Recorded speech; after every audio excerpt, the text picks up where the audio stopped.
We're looking. I mean, I think some really strong players there, so like, I'm thinking there's a good chance they go on.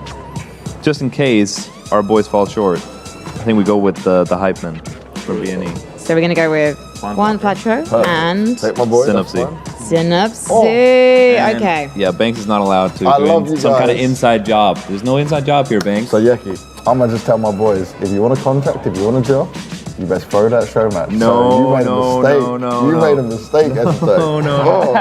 Well, We're gonna do some fist fist bumps, or do we leave it until after the match when we've beaten you? Fist bumps. Yeah. You're too nice.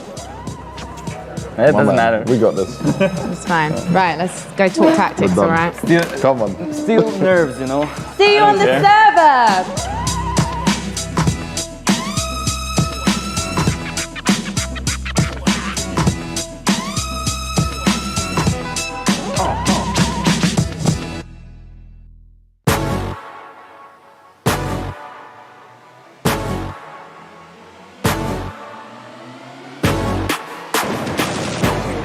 We're back for another CS 1.6 AIM map challenge, and this time we're putting the analysts against each other.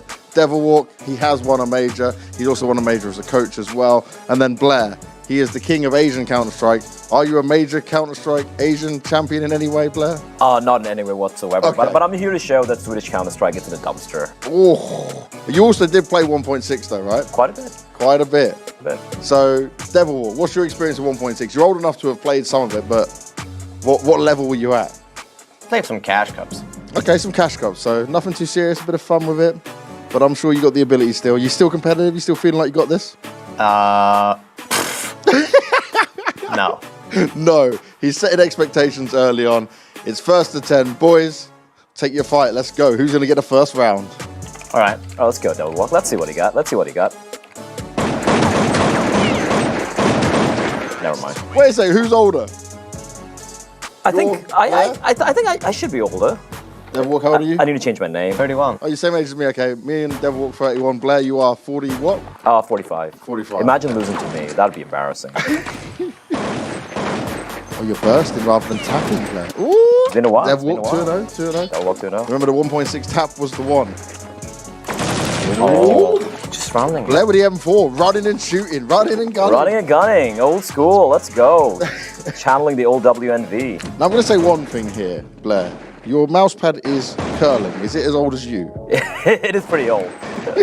It's literally curling up from all your travel. Not many pro players would be happy to play on that, but you're obviously rocking out with it. It's all good. I have a pretty high sensitivity, so I don't need to swipe so wide. I will say one thing. You bought your own mouse and keyboard. Devilwalk came with absolutely nothing but himself, and he's still winning 3-1 I'm right still now. playing with mouse acceleration. And he's got mouse acceleration he's not happy about. That sounds like a you problem, Devilwalk. Oh! That was an awkward spray. Now you've got a Glock out. Oh, God. Oh, God. Oh, God. Oh, he got you with a Glock! He pushed you and got you with a Glock! I was Blair. low, right? I don't Blair. have sound here. I Blair. rely on sound. He even had an AK. Devilwalk, man. Focused, intense, showing Swedish CS is more than just NIP. Fnatic Devilwalk still exists. At this point, someone just pick him up. He still got it. Yeah, still got it. He's showing it. How weird does it feel to play Devilwalk, to play 1.6 again? Well, I don't got the M4 spray down. I've forgotten how to spray. I've forgotten how hard the recoil is. I still spray in Go like 1.6. That was sick. Okay, That was sick. I got deleted there. I got deleted. That was not a good time there. That was not a good time. I'm not having a good time. I'm not having a good time. Oh, he's 7-2 right now. Throwing Devilwalk me. might go for the record here. No one's won by this large amount. He's got just 0 yet. ping, by the way. I have 8. I'm just saying. You're on land. There is no ping. You guys are equal on that. Oh my Ooh, god, okay. I do not have the tapping down. Oh, Blair swung on him. Let's go. Let's All right, go. Comeback is Starting potential. to... It's nerves- happening, boy. It's happening. Nerves are starting to creep in. Nerves. Oh, damn it. When did he 8 even for get 4. there? 8 and 4. You lost track of him, Blair, you know. I know. Got My too eyes. hyper-focused. Not working the same anymore.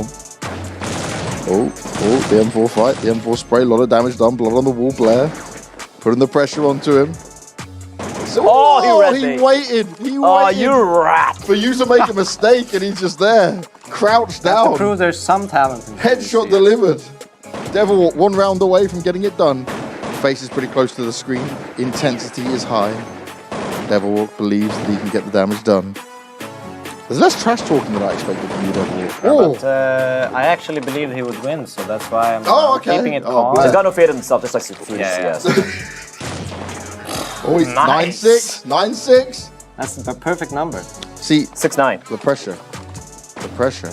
This is where I need to close out.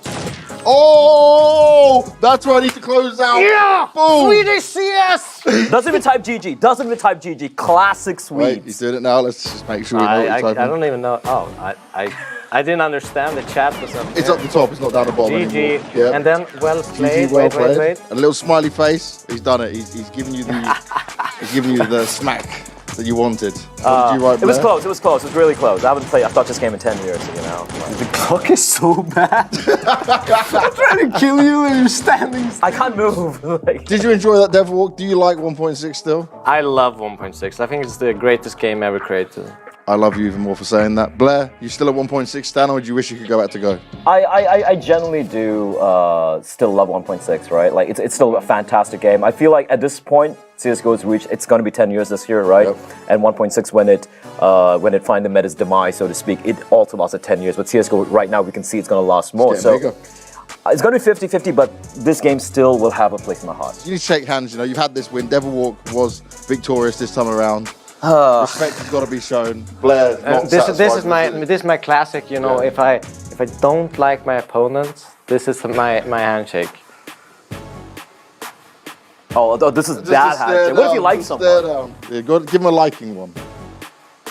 Oh, the like, No eye slight look contact. away. I love The it. respect. Look away. Good game. That's another 1.6 or 1v1. Devil Walk got the win this time around. Let's see who gets the next one.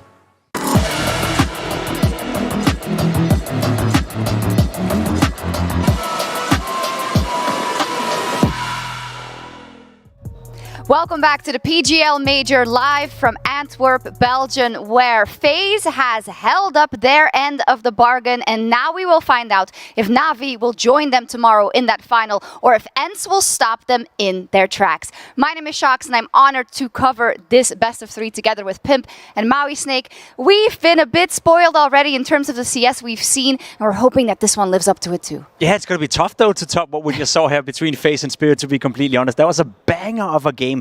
Absolutely fantastic to see that go into 4 overtimes. And honestly speaking, you know, if you weren't in the arena, I really hope you guys at home could feel the atmosphere in here. It was absolutely stunning. The energy has been electric here at the Sports Palace. It is so fun to enjoy these games with the fans, to jump into the audience and see the emotions coursing through the entire arena. I love it here, Shox. Yeah, absolutely. Big up to the fans that have come from all across the world right here in Belgium and Antwerp to recreate this magic that we have seen now for the entire major, but now getting it even higher up as we get into these decider games. Before we get into NaVi versus Ence, we do have a very special guest joined by Banks on stage.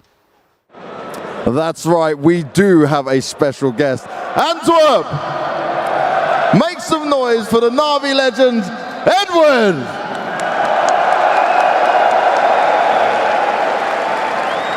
Now, Edwin, a brilliant crowd here. NaVi about to try and make it to a grand final. But let's talk a bit about you, right? Think of where you started and the crowds we had back then. What do you think of this and how big it is now? Well, it's absolutely fantastic. Seriously, it's getting bigger and bigger from year to year, and now it's just unbelievable. We could have never imagined it years ago, right? We would have never thought it would end up like this. But for you, right? You obviously have played on some of the biggest stages, won some of the biggest tournaments going on. But how proud were you to see NaVi win the major back in Stockholm? Well, I really do believe that NaVi can win second major in a row and become one of the world, I think, the best team in the history. Oh, I like it. High praise. So what do you think of Ence, though? Yeah, you just told what you think of NaVi. What do you think of this version of Ence? Got a few young, talented players on there. I like their play style, the snapping, always calm, you know, his calls. Yeah, I like them, but I still feel like NaVi can lose only to ourselves, you know. So I really do respect Ence, but I really want to NaVi win. And when you're here at tournaments like this, when you're watching, does it make you want to go back on the stage and be back competing at events like this? Well, it's hard to explain, but I really love the game. I mean, the engine, dynamic, everything like that, even more than what comes outside of the game. So I just love the game, no matter what, if I see it at home or on stage. I just love the game. We all love the game. Antwerp, do you love Counter-Strike? All right, I want to do a quick test and see how many fans we have out here for Ence. And what about NaVi? Who do you think wins that one, Edward? You can hear the difference. One more time. Ence! NaVi! All right, NaVi win. Edward, thank you very much. Shox, let's get back to you. Thank you very much. You did say NaVi like a bit louder. I think we all heard that. But yeah, so many fans for both teams in the arena. Lovely to hear from Edward as well. Now let's get into this matchup. NaVi versus Ence.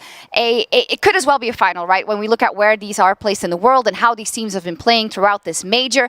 Let's start with the big perspective about these two. NaVi looking to repeat what they found in Stockholm, to win another major. How far are they off from that level that we saw there now, Pimp? Oh, I think what we saw yesterday against Heroic was a bit of a mixed signal in a way, right? The first two maps they really had to fight for it. Heroic played a great game of Counter-Strike, especially on the second map being Ancient. That's 16-14. It required Simple to wake up all of a sudden in order to push NaVi over the finish line. But what we saw on the third deciding map on Nuke, that was more NaVi like we saw it in Stockholm. If they can replicate that kind of performance in potentially a semi-final and a final tomorrow, then I believe that NaVi can win 2 in a row. It does feel like NaVi is a bit more stoppable this time than at Stockholm, where they were coming in as the massive favorites in that tournament. This time around, I'm not going to say that they have decreased in quality or skill. I just think that everybody else has gotten better. And that's where it's incredibly scary for NaVi, because FaZe waiting right there on the other side of the bracket, they're coasting. They're watching this match back at home, back in the green room. But Ence, this is a formidable opponent that NaVi can't take lightly. Yeah, absolutely. And I love what you said there about the level of competition rising with also new challengers stepping up. And I think Ence is one of the most beautiful examples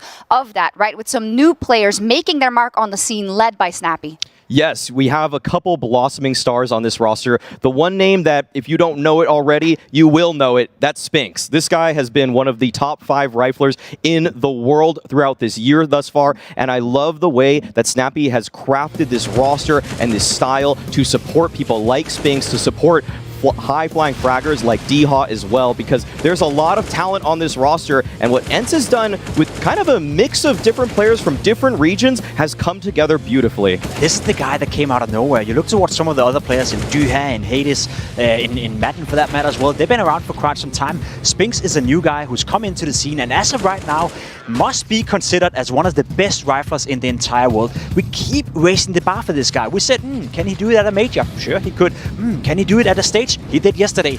Now he goes up against NaVi, which could be the final boss potentially for him. But let's see if he can do it again today. You see his stats right here for the tournament as well. He is topping the scoreboard. He's topping a lot of these charts. He's playing an absolutely fantastic tournament, and he's a major depth. It's crazy. The numbers speak for themselves. In a piece by HLTV I read earlier that they're running out of superlatives to talk about them. And when he was asked about it, he actually said, well, I actually think I'm more like a top 20, top 30 player. I definitely am not where I can be when it comes to that. And that is a scary prospect. It's all about Maui for me, about Ence, about can they find another level to everything they've already shown, because they have been an incredibly solid squad. But to beat NaVi here today on stage, you'll have to be even more than that.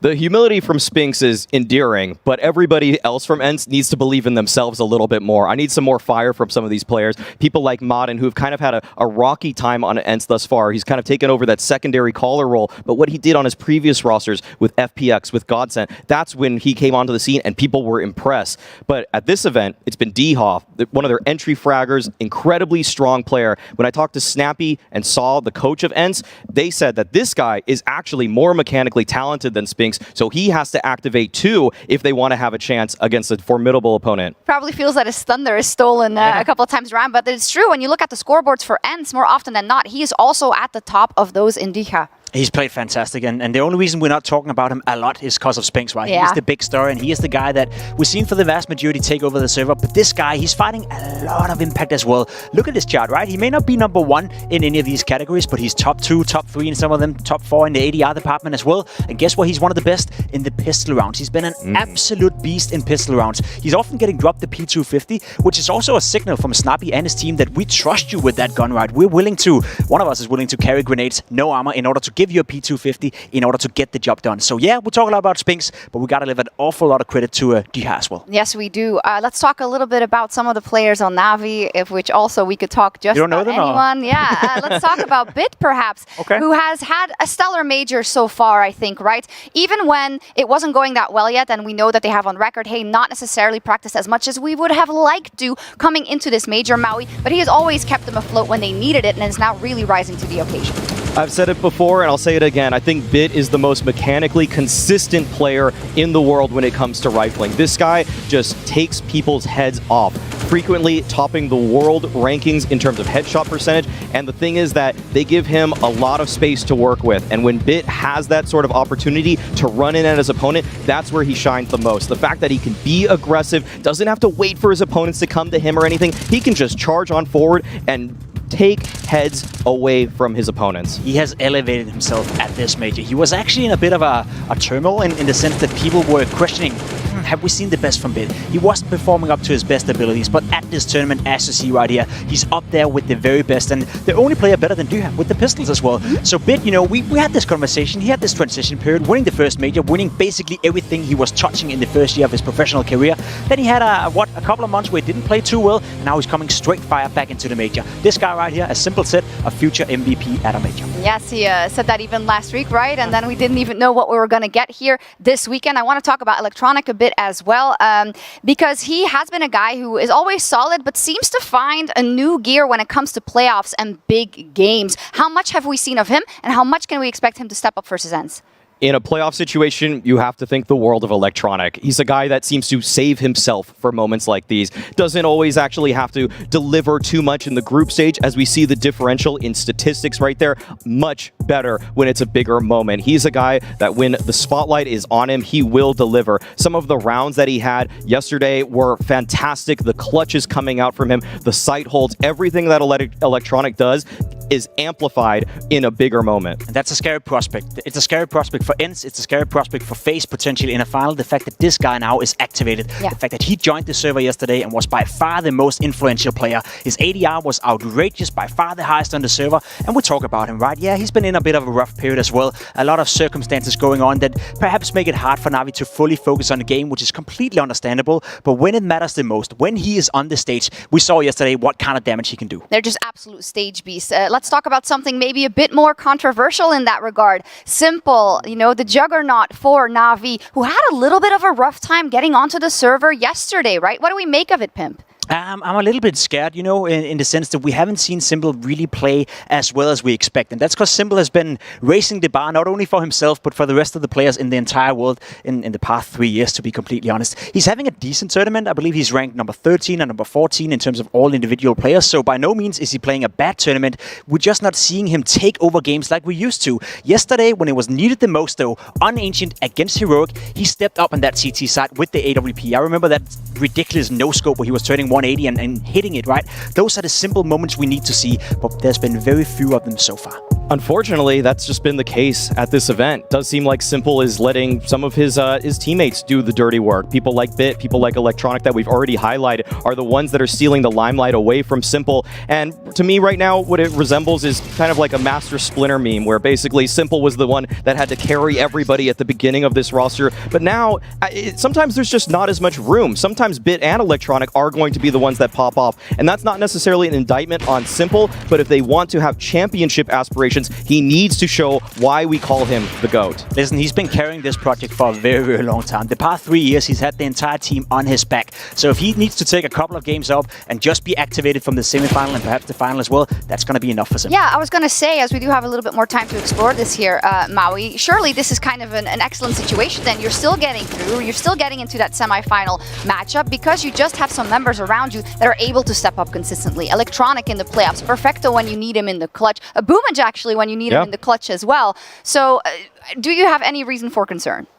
Slightly. Oh. Yeah, I think that Simple can power up, but we need to know why. He needs to know why. He said yesterday to James Banks on that stage, the fact that he knows he got carried a little bit, that he needs to up his game, up his level, but does he know what that takes right now? Because he was so good for so long. I don't want to believe this is the decline for Simple. In fact, I don't believe it's the decline for Simple, but he needs to bounce back today because Ence are just so disruptive with the way that they play Counter-Strike and the way that they're going to just take space away from Simple. It's going to be always hard to quantify how much the external factors are impacting anyone on this roster, but we do know that when they step on stage, they're going to give it their all. And as you said, it's going to be difficult for Ence. Now, when we look at Ence and where the opportunities are, right, do they have enough to be a danger, to be a threat to NaVi as they step onto the server today? I think saying anything else would be a lie. I think Ence have shown us that they are a very, very good Counter-Strike team. It's a top 3 team in the world as of right now. They've been very consistent. They've been very steady. They do lose games once in a while, but they always bounce back as well. So yes, you look at the paper, you look at the players, and you think to yourself, nah, that's not a team that is supposed to play a major final. But the way they play on the server, Spinks, Hades for that matter, has stepped up a little bit recently as well. Duha, it would be foolish not to say that on a good day, they can beat NaVi. And one of the few areas I think are very interesting for me, and one of the things where they have improved a lot recently, is the map pool. They have a very strong map pool, something we used to praise NaVi for, especially during the Stockholm Major. Ence right now, they have a very strong of their own. It's tough to even see where this veto is going to go, but I think the way that Ence have to approach this is that they need to recognize that there is a talent disparity in the server. NaVi do have the heavier hitters in total, so I think it has to come down to Snappy a lot in this one for the calling, the way he's going to just put strats together on the fly, and the mid-rounding too. This is where people have been praising Modern relentlessly on the side of Ence. The fact that he brings so many ideas to them when they need it most. So I need to see those two guys use all the brain power that they have in order to circumvent whatever Simple is doing, whatever entry bit finds. Everything needs to come out of the bag today. Yeah, talk to me about Snappy. We did, I think, specifically when he was up versus Cadian in that heroic matchup and in terms of the history between them, but also the fact that he's been around for a while and that he deserves credit for what he's been able to do with this roster, Maui. This is a unique opportunity for him to kind of leave everyone in the dust and show what he can do with these unexpected players that are rising up to the challenge. Yeah, I mean, the thing with Snappy right now is that he calls a style that's very much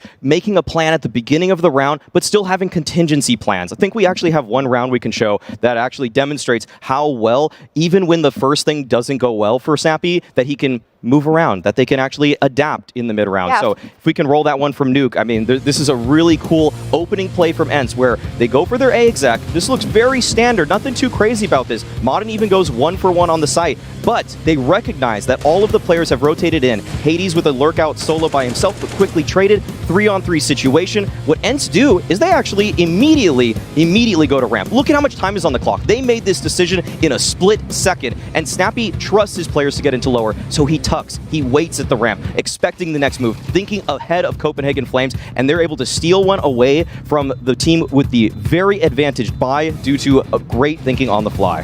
When we talk about, what areas can Ence potentially win out against NaVi? We talk about, firepower, well, we're leaning towards NaVi. We're talking about experience, we're leaning towards NaVi. We're talking about the AWPs going toe-to-toe, we're leaning towards Simple, of course. But in terms of raw leadership, and in terms of how much do Ence believe in their in-game leader, as in how much do NaVi actually believe in Boomage? I'm not going to discredit Boomage in any way, but I feel like that's more like a joint leadership. Simple has a lot to say within that lineup. Electronic chimes in as well. Where in Ence, sure, Snappy is listening to his players, but I bet you, if you ask every single Ence player, they trust him with their lives. And when you have that synergy, when you have that feeling on the server that you're willing to go in and you're willing to go in and die for your leader, you're willing to go in and die for your team, you just elevate yourself as a Counter-Strike team. It is undescribable how much that means to a team. Yes, the thing with Snappy rosters in the past is that usually after 6-8 months, they hit this ceiling where they're kind of a quarter-final finish team, and then they just kick Snappy. They look for a different leader. That's kind of been the story of his career, and now this is finally one, like Pimp says, that believes in him. They finally are working together to move the pieces around. The fact that from the last major,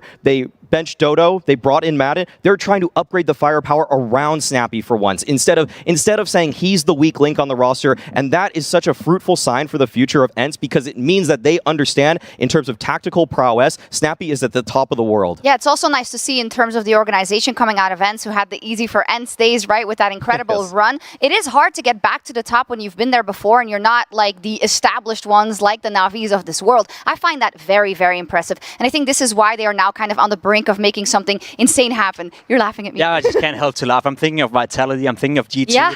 Imagine the amount of money they spend on their rosters. Imagine the amount of money they're just throwing at the players left and right. And right now, it's Ence who are in the semifinal. Right now, we're actually talking a case where Ence could potentially give NaVi a fight. And there's a world where Ence go into a major final, while G2, Vitality, two of the most expensive teams ever to be put together, they didn't even make the playoff, right? So there's something to be said about Ence having done a very good job. Very good job indeed. Well, there are tons of Vitality and G2 fans still in the crowd today. I don't think they'll be mad at you. I mean, I think they will show Ence the respect that they deserve, and I think that's going to be a key here also for NaVi. But I think generally, NaVi is a team that doesn't mince with those things, right? They will respect the opponent in front of them in the server, especially when it comes to that date they have with FaZe tomorrow. I mixed them up there. We all talk about it. We all dream about it. Obviously, you know, from an objective point of view, right, in terms of the fan bases, having NaVi playing FaZe, you know, the team that dethroned them, took away the first spot, that'll be a fantastic final. But I will say, the way Ence have played so far in this tournament, if they can replicate a performance like they did in the quarterfinal, like they did in the group stage, and beat NaVi, I think even a FaZe versus Ence final would be absolutely banging as well. Especially given the fact that Ence has already defeated FaZe. They beat him in the opening of the Legend stage.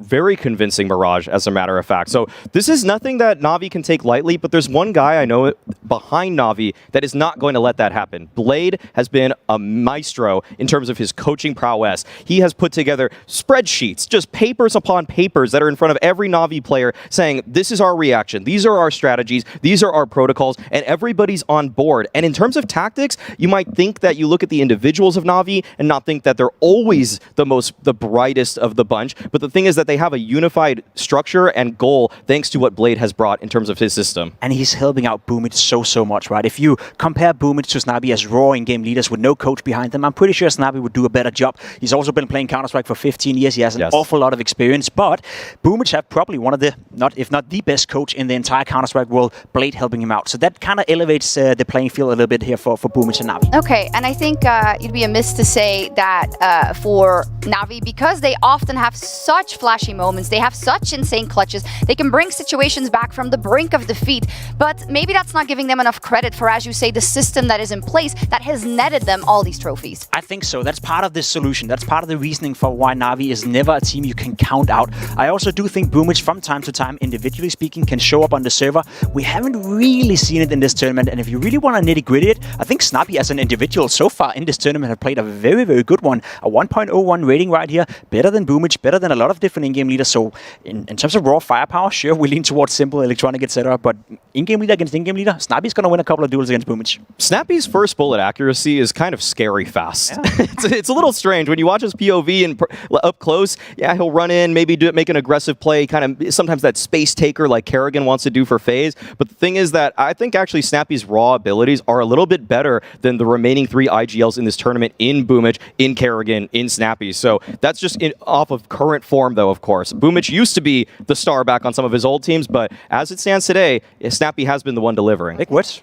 Boomich did make a couple of clutches, luckily, when NaVi needed it the most yesterday as well. I want to talk about the Oppers a little bit more in depth as well. Of course, we're always going to be talking about Simple and what we want to see. Let's talk about Hades as well. I think it's no surprise to anyone that we're going to say that he's been inconsistent at times and looking for that consistent form, mostly against the best in the world. Yesterday, when he had to get it done versus the Copenhagen Flames, it was great. Now, though, this is a completely different ballgame. It doesn't get any harder, right? Having to shoot down Bit, Electronic, Simple on a server, it doesn't get any harder in terms of moving targets for Hades. I will give him the credit that we've been talking about him pretty much throughout the entire tournament as being perhaps the weak link within Ence, but he hasn't really shown that so far. I think he's been relatively consistent. Yeah. He's having some good maps, but that's another point I want to make right here, and I don't know if you agree with that. It's very map dependent for Hades. On a map like Nuke, he feels super comfortable, always performs well. When there's other maps where he sometimes falls through, and I guess that's the biggest strength when it comes to Simple, there's not a map he's not good at. Right. Simple can always make something happen. And the thing I would say to describe the two of them that's different is that Simple is much more creative. Sure. He'll always find a way into a round, even if there's good utility, even if there's a good system behind whatever the strategy is against him. But Hades, I too frequently see him get blocked off in an execute, just letting the nades push him back, just being too passive after that, and having a hard time finding a way back into the round. Whereas Simple, he can make absolutely any situation into his own. I fully agree, and I just want to add another perspective to that as well. You often see Simple being caught off guard in a way, right? And you may look at a player like that has happened a lot of times. I saw it many times against Heroic yesterday, but he's so individual skilled, so smart, and such a fast thinker, sort of like Saivu in many moments, that he can always find a way out of it, and he does do that with his creativity, with the raw skill. And for Hades, you know, if he gets caught off guard, it usually tends in him dying, and that's probably the biggest difference right here. Okay, do you think that's a keyword for today? And usually when you have two teams that are playing to the best of their ability, it is, but specifically in Ence versus Navi in this situation, creativity? Creativity is going to be difficult for a team like Ence, which just has a little bit less stage experience, holding your nerves in those kinds of moments. What we saw from Copenhagen Flames, or in that matchup against them, was impressive in that they did have a couple of nice mid-rounds, but I think that in the pressured moments, it's going to be tough for people like Modern, who don't have as much stage experience, to come up with ideas as he would normally as the secondary leader. Okay, we'll keep talking about that in just a second, but of course we need our teams, and Frankie is ready on stage to introduce them to us. Yesterday, Navi found themselves tested by Heroic. But bit by bit, they came alive on the server, and now they look ready to set the sports palace on fire.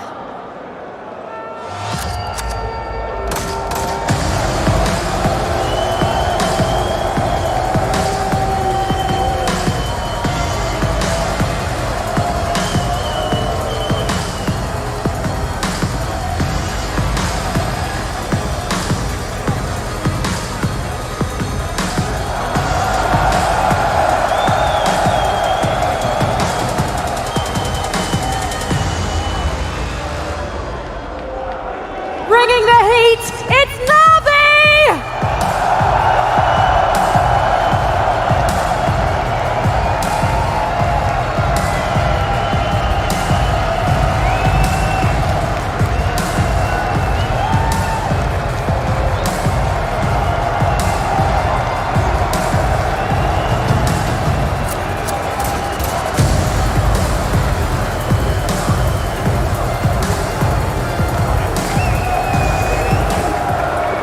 Any fears for Ence's young players were quickly put to rest in yesterday's quarterfinal matchup against Copenhagen Flames.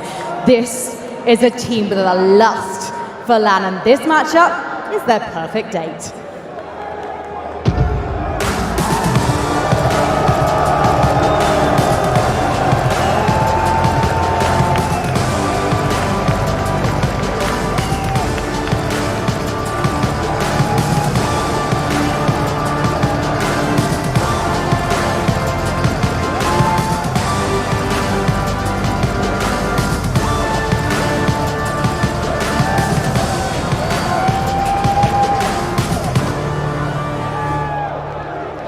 Make some noise for Ence!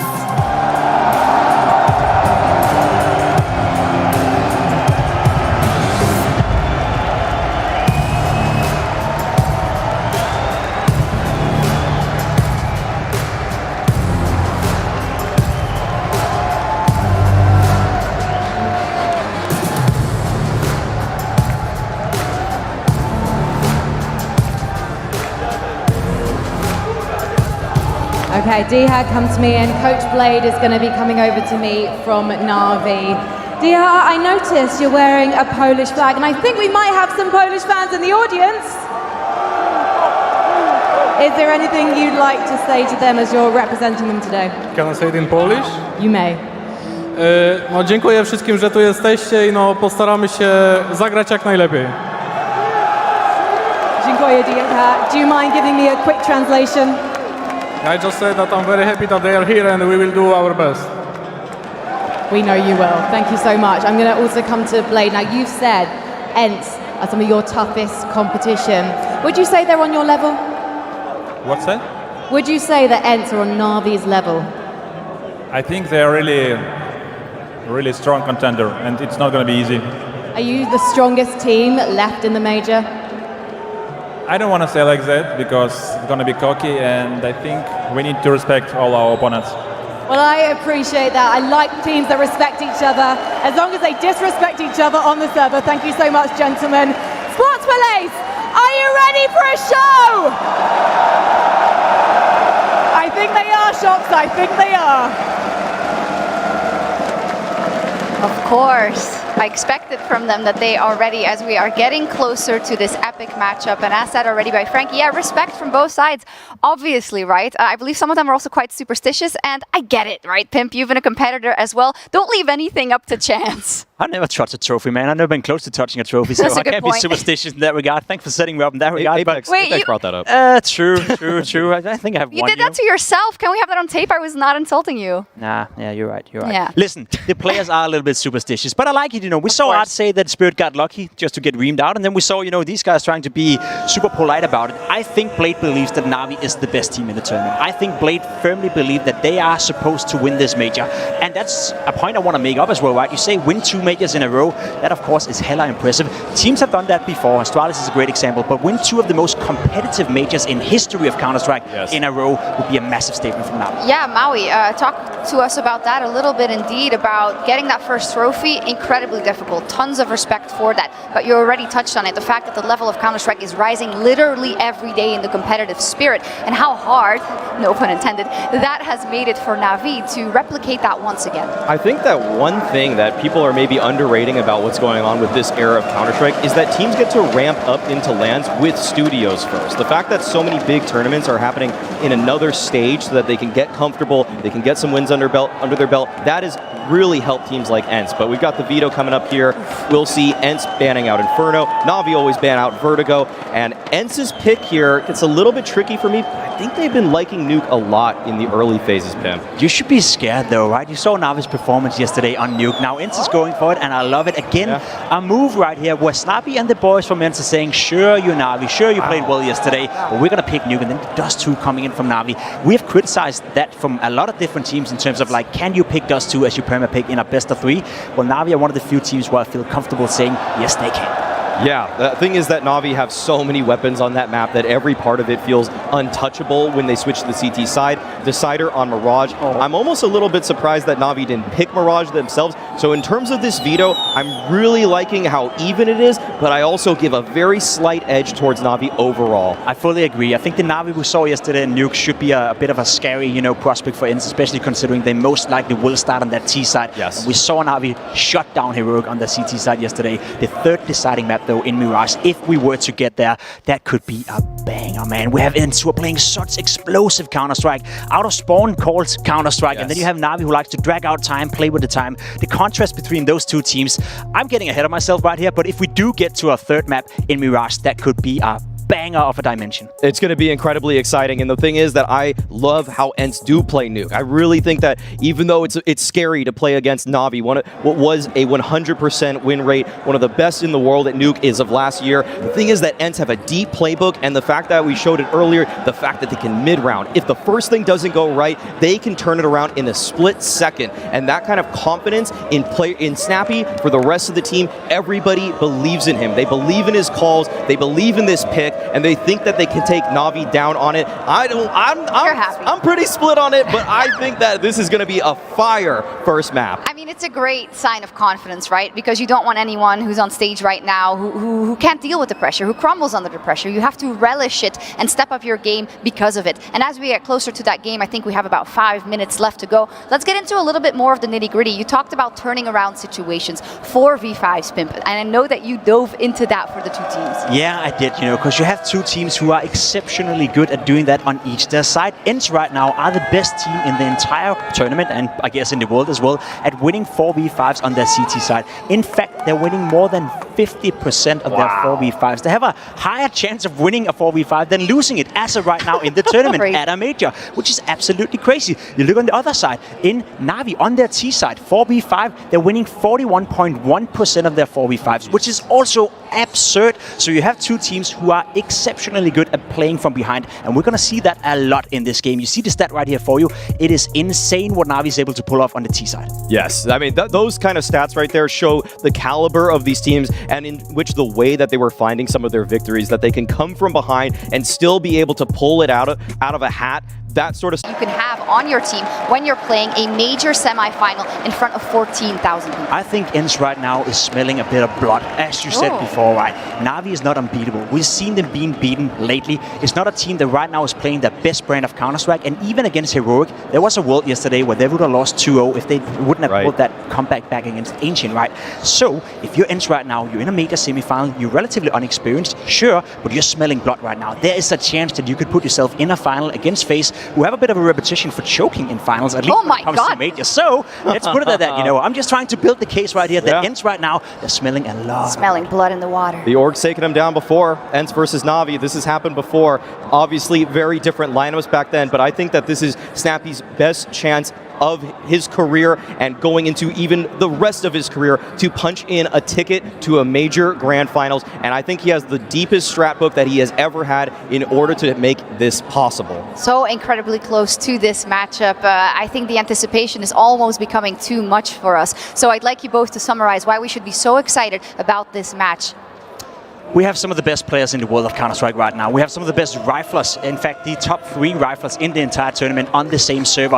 And it's not electronic, it's not simple, it's Dyha, Spinks, and Bit, right? If you add in simple and electronic to that mixture of players, there's so much individual skill. So you're prone to see 1v3s, you're prone to see chaotic rounds, you're prone to see set clutches. And if you're not loving that, if you're not loving the atmosphere you see in front of you right now in the crowd, well, you're not loving Counter-Strike. So I am excited as of right now. I am just so excited to see how NaVi wants to deal with the fat playbook that Snappy has, because so many teams have fell victim to all of these calls. I really think that NaVi, they show it in crunch time, they pull out some magic, but you have to get to crunch time first. And there's a chance that we could see a slaughtering on the T side because Ence truly believe in their offense. I think we're at a point where analysts have to stop talking and we have to start the Oh, that's I think you're right. Yeah, let's go for it. NaVi up versus Ence. It's going to be one for the ages. Let's head over to our casters. Good evening, Antwerp. Thank you. Here we are, folks. Second semi-final. FaZe await whoever picked this one up. And obviously, it's not going to be all too easy because these are two hot teams. Ence looking better than ever, brother. Yeah, the story right here is Worlds number 3 versus Worlds number 2 for a chance to play against Worlds number 1. FaZe have already done their part. NaVi have this entirely hard bracket to run through. And Ence, in a lot of ways, are doing better than they are. That they are. So, take a second, look around, and appreciate what you see. We got a full house on a Saturday night. Everybody here because of Counter-Strike. And I think it's about damn time that we all start to lose our minds. Let's go, Antwerp! Make some noise! That's the energy we love to see. Ence out main fast. Perfecto double kill, electronic right there. Already Ence crumble. If you're gonna come for the best, you better not miss. Yeah, they stop him at the 10-yard line. No chance of a plant. All headshots in for NaVi. NaVi right now have far less reps than Ence do on Nuke. Nuke for Ence has been a homestay, and NaVi out of last year, it was a team that kept winning, basically versus anybody. But what we saw versus Heroic last time, the 16-8 match, they stopped them dead in their tracks. And that's after 2 losses on Nuke. Just to remind us that this was the best team in the world on it. And when it comes to high pressure situations, they will deliver. Already kind of getting out that hut. Perfecto dives back, Boomich on the floor, double kill with the SMG. Spinks has got something, a little bit more than what they had in that pistol. Some kind of an opening, something to wiggle around with, and Snappy wants to kind of get in with this. Spinks takes down a second, Vent gets shut out. Snappy's gonna find that upgrade, finds another kill! And all of a sudden, just like that, it's Bit. Snappy locking horns with him. And there's so much time, but that bomb's in the open, and so is the CT. Snappy still knows it, he takes his fight, and he will answer back. Oh man, the leader of the team, the leader of men, fragging like a star between the two. I can't believe it was Snappy to close that out in such convincing fashion. And the way he was emphatically peeking into heaven, you knew he had the confidence. And what has Snappy said? If a rush doesn't work once, then rush faster. They go back into round 2, another upper hit. They do it with conviction, they believe in it, and they crush NaVi.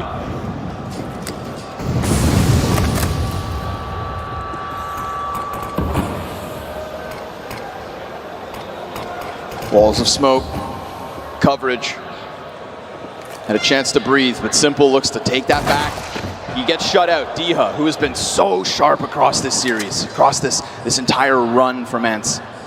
Yeah, man. Diha has been on a 7 series, over 1.0 rating streak, just coming into the major. Top 2 performer alongside Spinks. And it's not been quiet. He takes control of maps. Flash to the top, quick peek. Ooh, Boomich. Oh my god, he's just trying to hide in that coverage, but he will find himself a little bit of room to work with. Even more top that damage. Wow, the adjustment. It's electronic. Yeah, these SMGs lethal. A second door gets shut down. And what goes around comes around by the looks of things, unless Diha and Hades can draw this one back from the 2 versus 4, and Diha's hunting for those heads. Hades peeks wide, thinking maybe Electronic's still here, and sure enough, there was nowhere to run. So it falls onto the 3 other players of NaVi, and they've been moving. They've been mobile. Bit doubling back around that lobby. Hades, there's the first, but he needs 2 more! Oh. And Bit's gonna stop that with the 5-7 headshot. Wow. The Force Wars go on. What an electric start here in the first 3. Boomich with the jumping MP9 kill. Electronic, 2 frags on his SMG, stopping that squeaky burst. 3 rounds in a row they've tried this. This is insane the way that this has gone, and we got 4 players dead from Ence the last round. But the money is back in the hands of NaVi. They have control of the situation once again. They know the buy is poor right now from Ence. And it looks like they're gonna feign like we're doing the same thing again.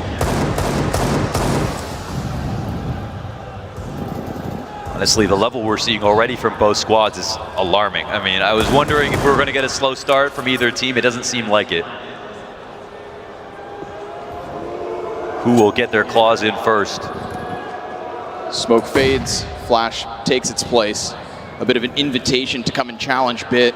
One of the few players of the expected rosters to be in the playoffs that is still putting up those performances, still carving his place in this space. Simple doubles back around from hell, but 1 player will get through. Simple able to deal with that one and with Spinks, both the tail end and the front runner. Electronic comes to help out. NaVi's members bailing each other out of these sticky spots, and well, that only opening that goes the way the Ence is downstairs. Madden headshot, bomb plant should come with it. Boomich though, he's gonna pressure this, and sure enough with that, now suddenly things get sticky. Diha has his hands on that M4. There's only 24 health between Boomich and Electronic, and for that reason, you'd think, just for a second, he could pull this off. But as those doors swing wide, there's just too much pressure. NaVi pull ahead. Yeah, they can maybe take a rest now. That's a huge win, right? They win the Force by Wars. NaVi come out ahead. That moment from Maddie opens the door, he has to get control of control side. If he goes for a plant, they'll open that door for him and take him out. So smartly tries to take that fight, but unfortunately, the round also rested on that fight. Losing bomb in control made that way too hard to win for Diha. NaVi 3-1 start, and again, they have been trying to avoid Nuke in their vetoes for some time. Teams don't want to play it against them, but they have been fallible until what we saw yesterday. Frag sails over, Madden able to still get Simple. Electronic tries to put some space between him and this onslaught. You don't want a second victim. Frag on top, great call. Wow. But that metal, it gives a little bit of cover, and suddenly Electronic, he loses his second teammate. So this opening outside, ever so slightly wider. Electronic still not able to get these kills back. A1S kind of betraying him, but Perfecto comes in with the help. Man advantage still for Ence. And all the while, outside, compromised, so ramp, an open space for him to push through. And Bit, he could sense this, of course, but Spinks, sharp as he is, it's just that clock, and Bit well aware. Electronic back at the outer fight, and things seem to stabilize here for NaVi. Yeah, Bit's a little bit too reliable, isn't he? Leave him in a spot, he'll make sure to clear everything out. So now, these final 2 pistols, seen some great mid rounds and completely losing situations, and Ence have been able to squeeze water from stone, but this is a stone too hard. This is a diamond. I don't think they're getting anything out of this. Diha dodging the frag again this round. You just can't find him. Oh my! Dangerously close with the wall bang, but sure enough, Electronic sets up shop as he loses those 2 players outer, deals with the threats. 3 stand for NaVi. We move into the second half. Ence have basically beat everybody without them getting double digits. Their CT sides stand far above their T sides, so they always have that to look forward to. looking at NaVi, the interesting thing about this game is Spinks is the #1 player, and recency matters the most, right, in this tournament. But Simple is still the #1 player of the year. And that is a storyline that's clashing right here in the semifinal, and will settle a lot of arguments about, you know, who really is the king at the moment. Even if right now Spinks is doing so much work with the rifle, Simple has a chance to quash that storyline, right? As soon as he makes it to grand finals, if he's the one to do it, that's all that's going to matter. So much on the line here for Ence to prove. Neither side of the bracket would have been fun. We already said sayonara, one of our upsets, one of our underdogs today. Hell of a run from Spirit, but the expectant winner pulls ahead. And right now, NaVi have done the same thing on map 1. Yeah. One thing about the way that Ence have been playing CS is a lot of their low buys are extremely quick, and that's going to be a tell for NaVi, of course. So being ready for what we saw in these first couple of rounds with the upper pops is going to be paramount. They have done a good job of dealing with it, though, if you ask me.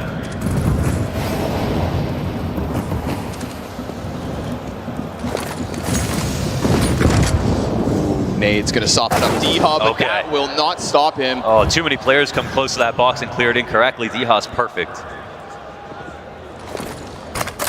And he skates back to look to join the pack. Remember, we started this half with the A hits from Ence. They gather their numbers despite lower health on 2.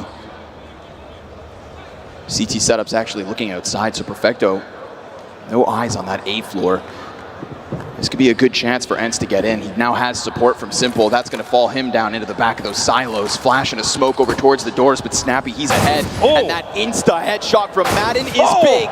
D-Hut delivers one of his own. And just like that, with a crack of the whip, Ence take that A site. God damn, they got assassins. You had no time to shoot back. One between the eyes on 2 players. NaVi lose the sight. There's no chance for the retake. As soon as Ence get on guns, they put it into a default. They throw a lot of their outside utility, and what's becoming more favorable these days is getting that utility out, but not committing with a whole bunch of players. But D-Ha is the guy to trust. You know, between him and Spinks, there are 2 players from Ence that are in the top 5 of all the players at this event right now. NaVi don't have any, which is crazy to think. So a hard-fought round 1 here from Ence. And it comes off the fact that they open up with a 5v4 clean. It doesn't need to be that much support for Electronic. He has shadow advantage versus D-Ha, but D-Ha, he had confidence. And what's most important is they cleared it properly and with conviction. Instead of coming close around that box, giving Electronic that huge advantage to see a shoulder first, he went nice and wide. That's the one. Right there. Presence of mind. Madden, same thing. Knew exactly what his target was, killed it instantly. Tactical timeout here from NaVi early on. Yeah, I think it makes a lot of sense. That was such a decisive round. We talk about Blade, we talk about him off tax. He almost always delivers. I mean, we'll see it's CT side. There's not so much that you can do in the way of making the round as convoluted as possible. Of course, there might be 1 or 2 opening tactics they want to employ here. We saw the heroic match actually, some of the starting locations for Simple were countered by Katie, and overall the map wasn't that good for him, but in general, the fact that they could game plan that well versus NaVi will probably have them on guard coming into this match versus Ence. You know, clearly one of the hardest working teams in pro right now. With an all-time high form, Snappy doing a fantastic job of getting these players primed for top-level play. Frags over just in case something quick comes out, but Ence, no sir. They're gonna throw that wall of smokes. D-Ha, yeah, check it again, just in case. Nobody here this time, CTs concede. Oh man, it's so cool to watch this. We're getting 2 different rounds. Same clear in that position. NaVi are gonna see the same smokes, but now it doesn't start off 5v4 instantly. That actually gives a bit more room for D-Ha. He's gotta follow his processes. Look how smooth that timing was.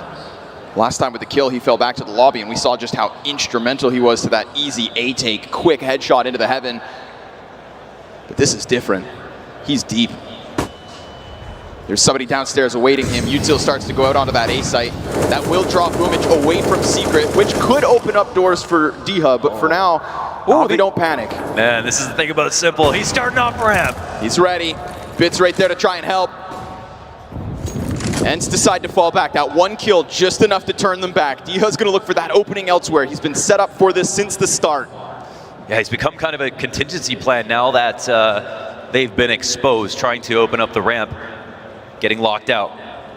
Oh, that's going to be audio. Then Electronic comes out from behind Vent, kills Snappy. That's still 2 players downstairs, but of course Boomich and Bit, they've been here the entire time. 20 seconds, Bit looking for the frag. Oh, Jesus. But it's actually Boomich to come in with both. Okay. He'll grab him. They lock it up. That's beautiful. I mean, the fact that Simple starts ramp in that position, I think that's something that best player in the world all through 2021, maybe his best year on record. We saw, especially on ramp, he was a #1 player on every single map that they played, okay? So the only map that he wasn't #1 on was Vertigo, but in Nuke, the one thing that made him the most special was he would have committed rotations beyond the first kind of fake that would come through from the other team. He knows where you want to end up, and that's the scariest part. You better believe no one is telling him what to do in those positions. He's the one who runs with autonomy and makes it happen.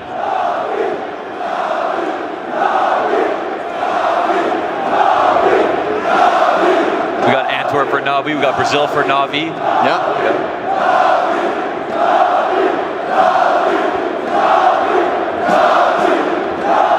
Where the hell are the Ence fans?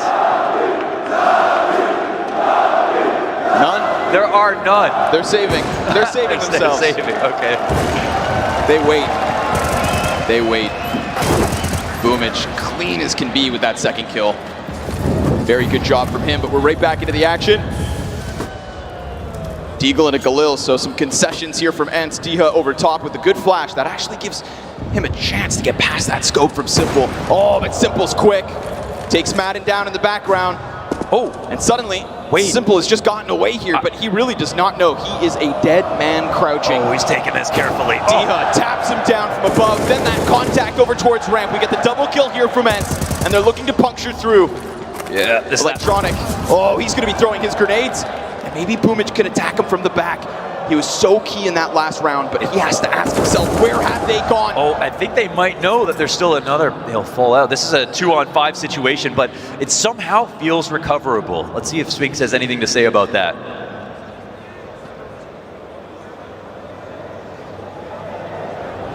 Patience. Patience.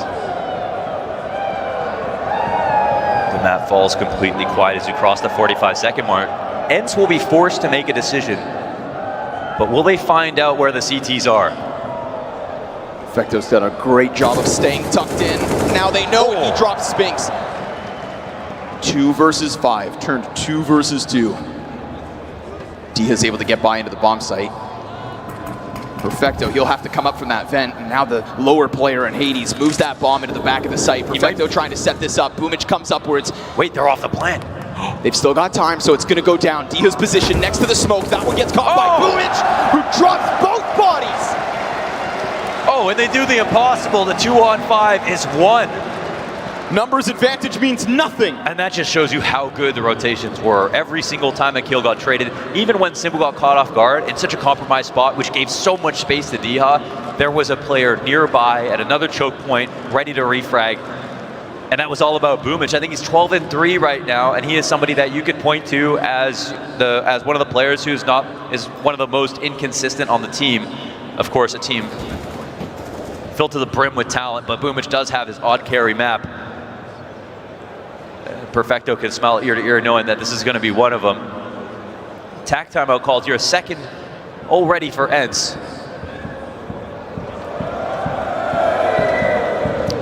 Now that the NaVi fans are done, are there any Ence fans? Okay,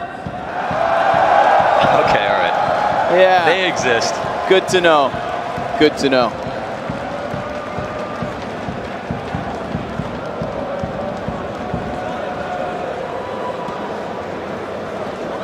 Man, at this point in the game, NaVi can really, pat themselves on the back. If they take out Ence, this will be 3 losses for Ence in like the last 15 or more wins on Nuke. This is a super sound place to go, but right now they're not meeting their quota. Oh, made sense, but you are taking on, of course, the prior major champions. Yes, that is the thing. If anybody can visualize a trophy right now, it's NaVi. Yeah, they've been here before, they've done it before, and they're looking to do it again. Just versus armored pistols, it should be a breeze for Simple. But with those smokes down, it's the spam from Electronic to find Snappy at the least. But there is far more than just Snappy going downstairs. And Boomich, he's about to get his hands full. Oh. 3 kills from Boomich. Chew him up. Electronic finishes off what he started, hunting down Snappy as that pack attempted to push through, leaves Spinks on his own. Oh, Boomich is just powered up on their blood. Half buy, not enough. Tech9 taps to the backside. Spinks doesn't even have that bomb, and Simple arrives from the heavens as NaVi continue to rack up these CT rounds. Yeah, just over halfway done the first, and Boomich is far and away the best player on the server, controlling that spray, of course, just versus the Tech9s.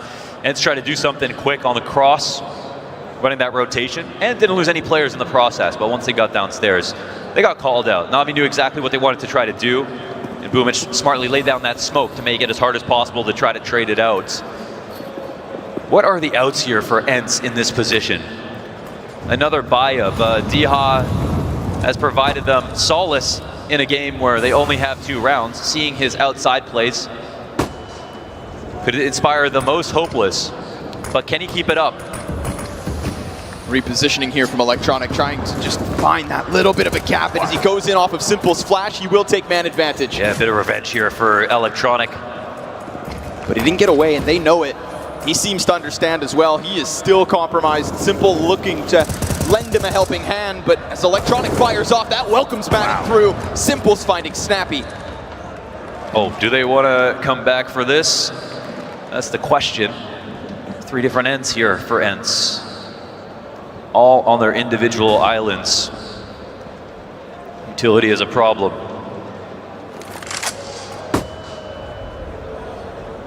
Flash was good, but Simple better. All right.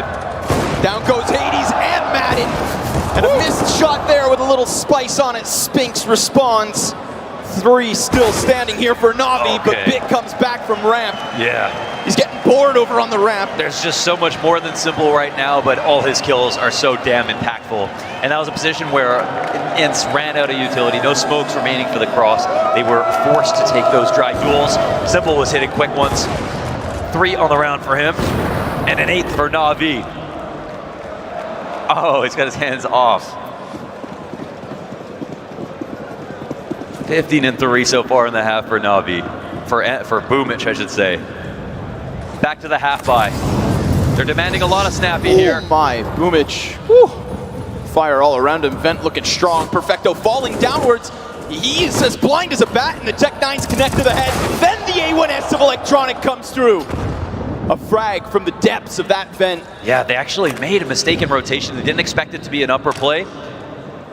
Bomb is in a good position here for Ence.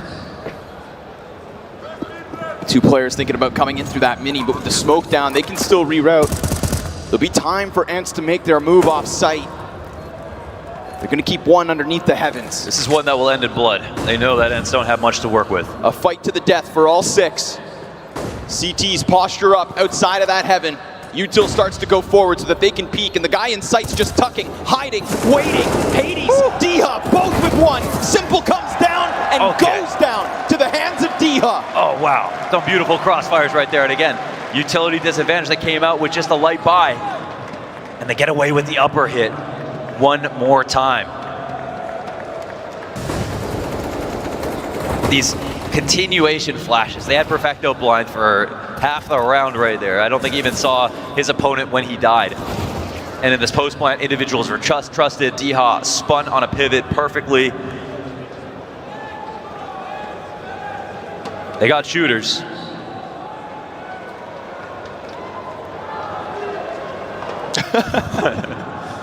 And the timeouts are coming like a water fountain right now. We've got already 2 used from both teams. Yeah, you can feel that posturing, the back and forth. I mean, they're taking each other very seriously, and for good reason. And again, when we look to the second half, NaVi have something to be scared of, and it's doing incredibly well on CT side.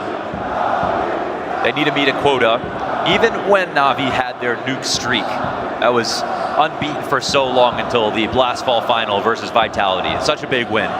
Even at that point, they always had oddly poor T sides. They had great rounds in there, but they never had these 8-7, 9-6, 10-5 T sides. So it makes sense to exhaust these timeouts now. Oh, Boomich finds that one. Snappy's able to get himself down into the secrets. Quick cross. With no smokes up, he just simply gets past their lines of sight, and he waits perfectly to catch Electronic on that peak. Nicely done by Snappy, anticipating it, and now looking to go even further. He gets down to the fence bit. He's going to be a little bit more hesitant. Of course, ramp will be held by Simple.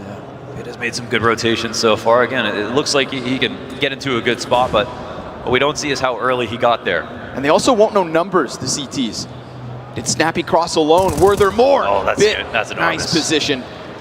Just sits back, waits. Just to have the awareness to play the off angle that deep. It's exactly what Snappy did to Electronic inside of Mini. Bit gets revenge for his fallen comrades. Smokes start to fade on that A site, and we still have Ence all over this map. There are booby traps set by Ence.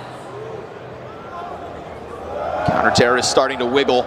Diha sees the barrel, slides wide, gets Perfecto's head. Boomich looking to answer, and he will fall to Diha once more, who has been the best so far from Ence.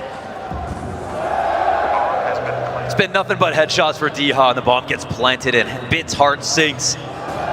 Sitting inside a lower after taking down Snappy. I don't even think there's a way back in for NaVi. This is a round locked up. Drawn down to that lower bomb site.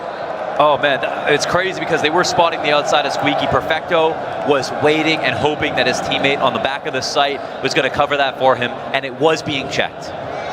Diha got the perfect timing. And this is where Ence show their range a little bit. Not only do they have some of these fast tactics and they can pull off a very strong default, but Snappy is totally willing to allow all of his teammates to lurk whenever they want. So they can have 5 lurk rounds, and that's where the T-sides gets even scarier. It's very hard to know when you should hold grenades or not.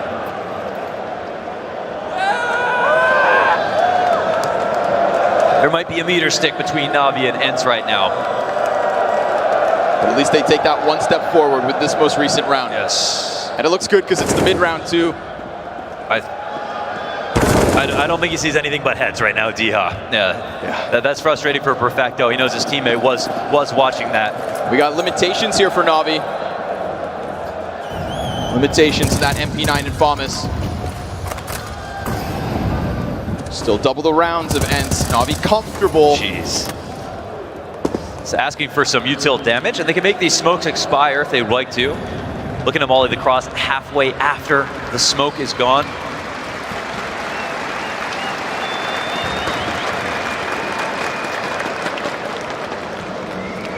Got something new in this position. They haven't got to kill, lots of unconfirmed damage, of course. Trying to press up with those numbers. Util starts to come in. Perfecto. MP9 good for that first, but what about Boomich's position? He's up close, and he drops that bomb. NaVi across the kill feed. Madden finds no footing inside that site.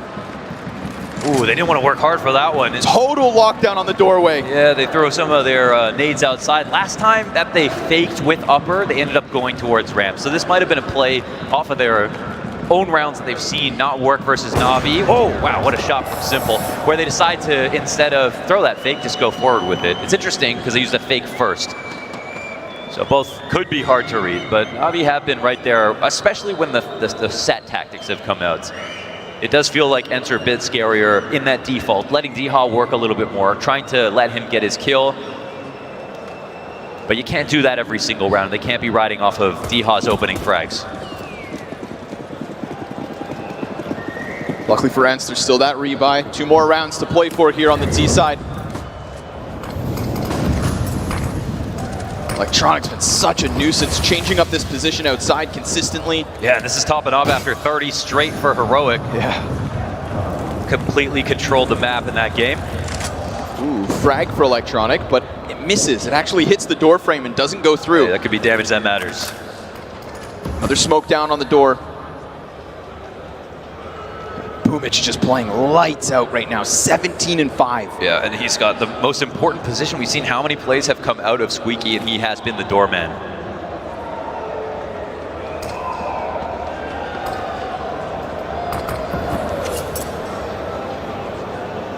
Ence looking to repeat with a caveat. Will it be red?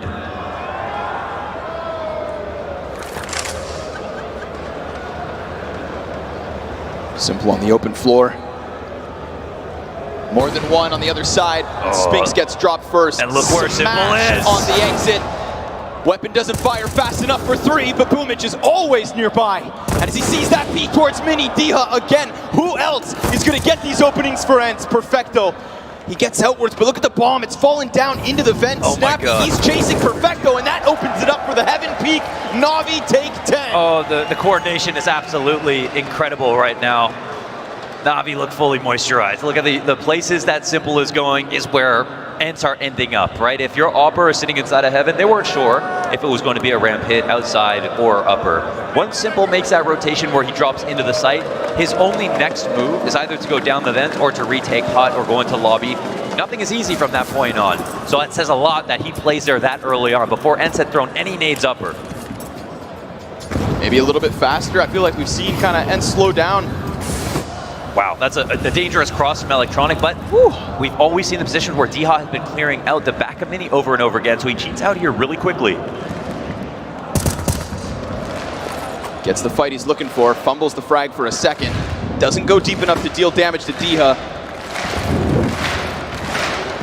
Utility gets drawn out here. Last round of the first half. I don't even think 10-5 guarantees it here for NaVi. They're looking for 11-4. Perfecto peeks off top hut. Spinks with a nice double. Keeps himself swiveling around, and down goes the Mac 10 of Madden.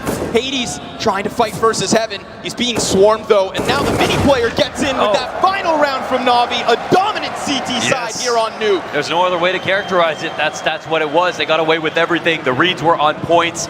Simple was in position to stop their execs wherever they went, and he had teammates this time around with Boomich in front of the Squeaky. The number of times that Ence had tried to implore something to do with Squeaky, it actually had to be Boomich to be able to multi-frag over and over again to guarantee that they'd win. They lost 2 times versus half buys from Ence, so that does say a lot. Now we move into the second half, and yeah, Ence have an amazing CT side, but now they don't have that extra padding. Think of the terror that sets in if they end up losing this pistol. So much pressure on them in this moment. Their map pick, and they're down 11-4. It's definitely not how they would have envisioned this first 15 going. Can they cool off what looks like, what truly looks like, 5 major champions? NaVi let the losses in the group stage roll off their shoulders. They say don't get excited about those wins. Those aren't the tournament wins. Here and now, that's what matters.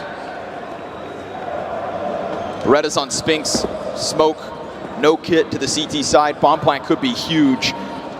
Oh, Madden, quick kill on that outer side. Oh, but look who's still shooting, Boomich, and he's making progress. And he makes so much noise that you think he's going to be aware of everything. He actually gets away. There's a position here. Boomich, he's not stopping. I mean, this like guy a Mack truck. He's running through the outside. He's actually coordinating with his teammate inside of ramp, and they're hitting lower at the same time. That's 4 players to hit this B site. Snappy looking to cut off one end. Double headshot in from Snappy. Now they know that bomb's back site being planted. Man advantage here for Ence in a critical pistol. Snappy looks to lead by example, but here he is. The wonder of Bit. 16 health in the 1v3 will not be enough, and Ence will kick this off with a little bit of life. Yeah, the crazy part about Snappy is this high fragging IGL. We look at his all-time stats, and they don't make sense when we look at the recent form. It's crazy that he's elevated both his roster in terms of how good they look on both halves on so many maps, but also his individual level. And we see him in positions where I think he reinforces himself sometimes. He'll pick up a gun like the AUG, for example, in a map where maybe he's not playing so well, and then deliver on that front. But he clearly can keep up in terms of the aim, and he's proving it today.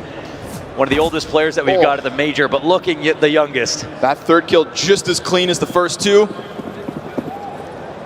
Majority SMGs from Ence.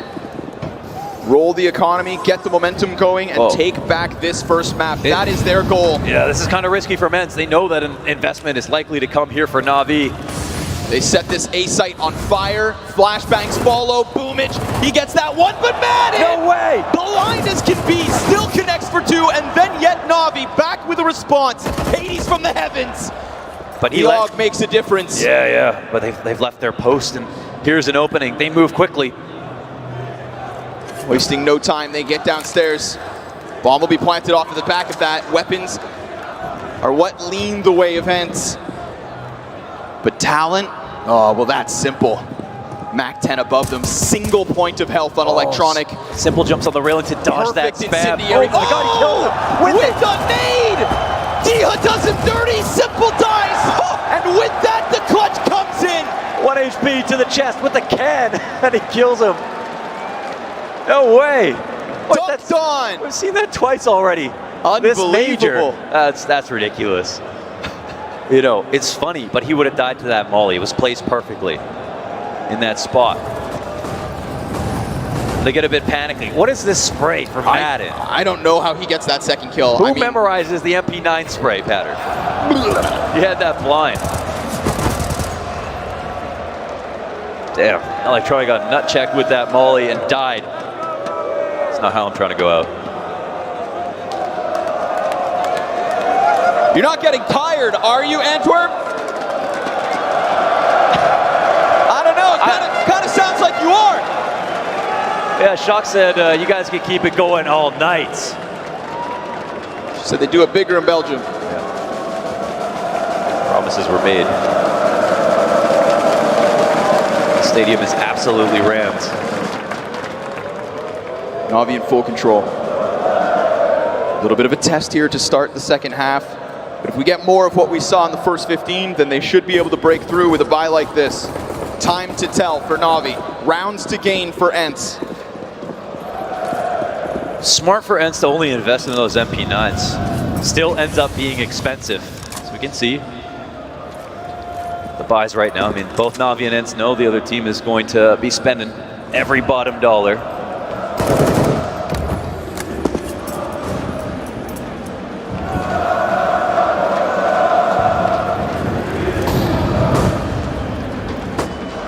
Snappy's already had a massive round for only having 8 kills. One of the 3 rifles here for Ence. Say NaVi last year had the best upper execute that almost everybody tried to pick apart and analyze.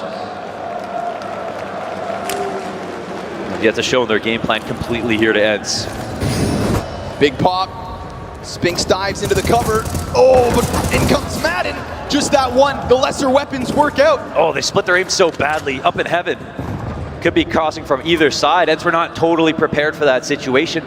Doesn't mean that they're out of this round, though. There is still a chance for them. I don't know if they're even going to go for it, but look who's in position now. Snappy May.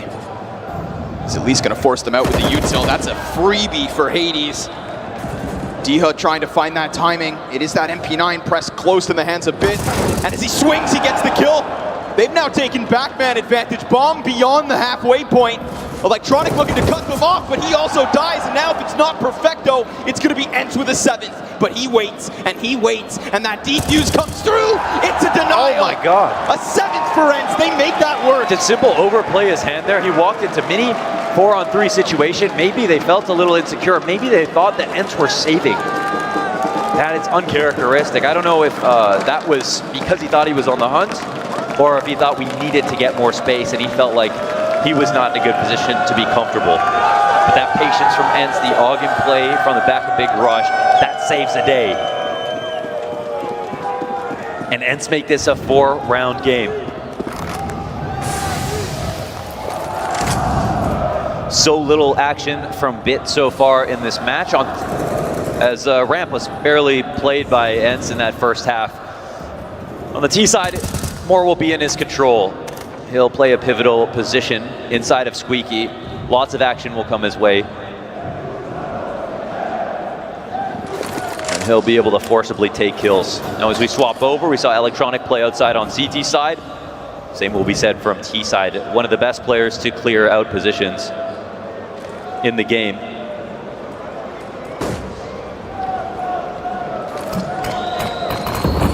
Ooh, he pushes ahead.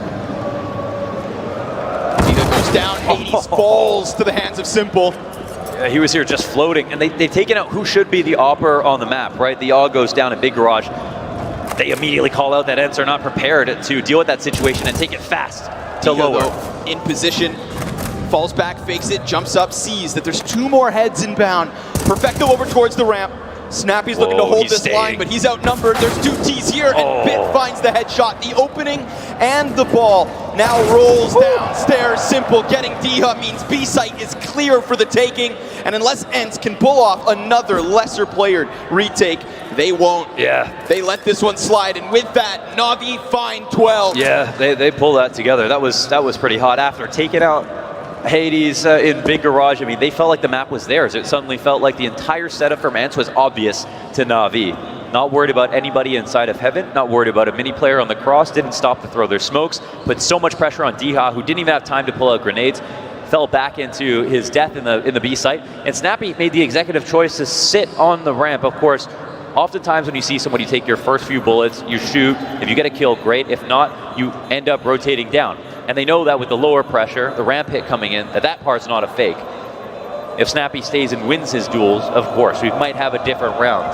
But he could have also tried to join up with Diha and try to connect and defend the site that way. But maybe he felt like Diha left control side, Diha left decon. This was a losing battle.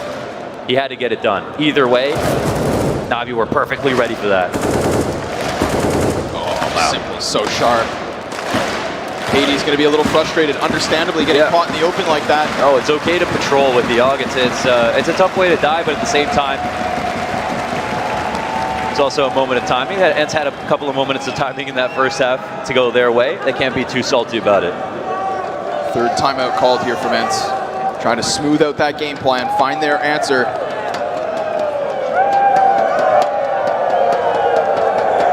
All that love for Counter-Strike, I'm sure.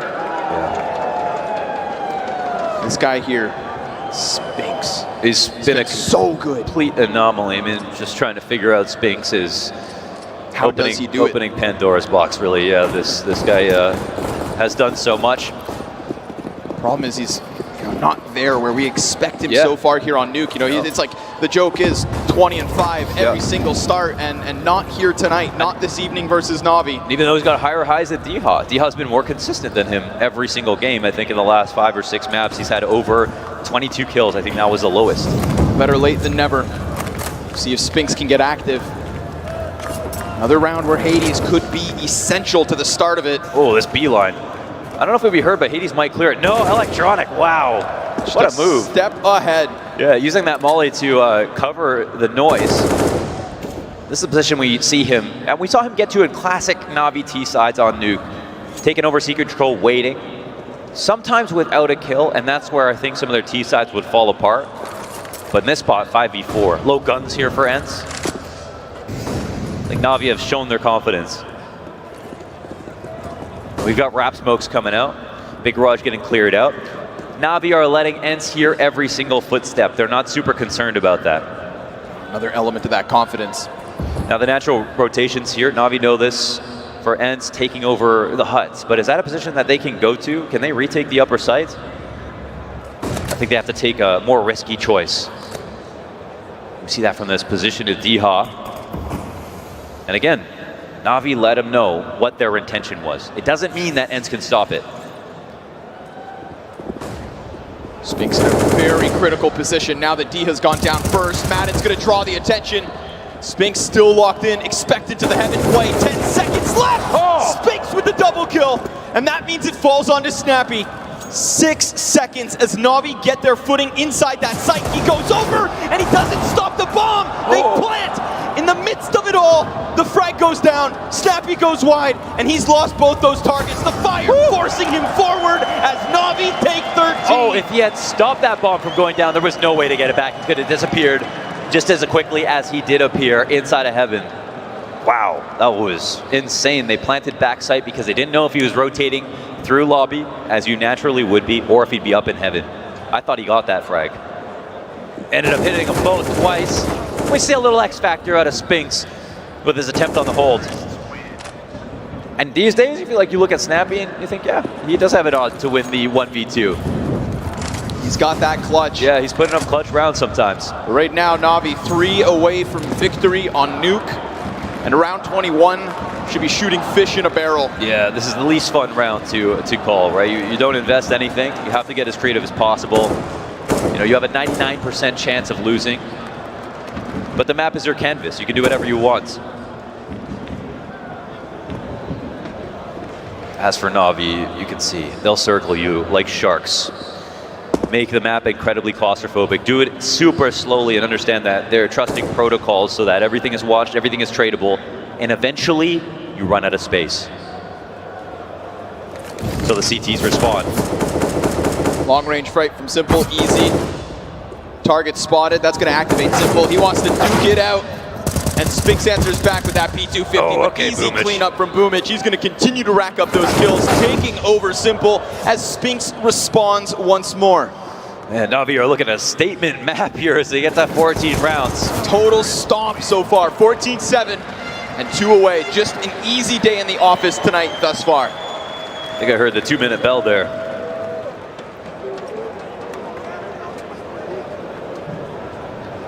"16 maps played here for Ence. They picked this nuke and have lost it twice. Once a long time ago back at the beginning of ESL Pro League to FaZe, and a second time to NiP at the European RMR. Outside of that, 14 wins, have given up double-digit rounds 3 times in the last 7 or 8. Very clean stuff. I mean, they've taken down Heroic, they've taken down NiP, they've taken down Astralis, the Flames, all very competent nuke teams.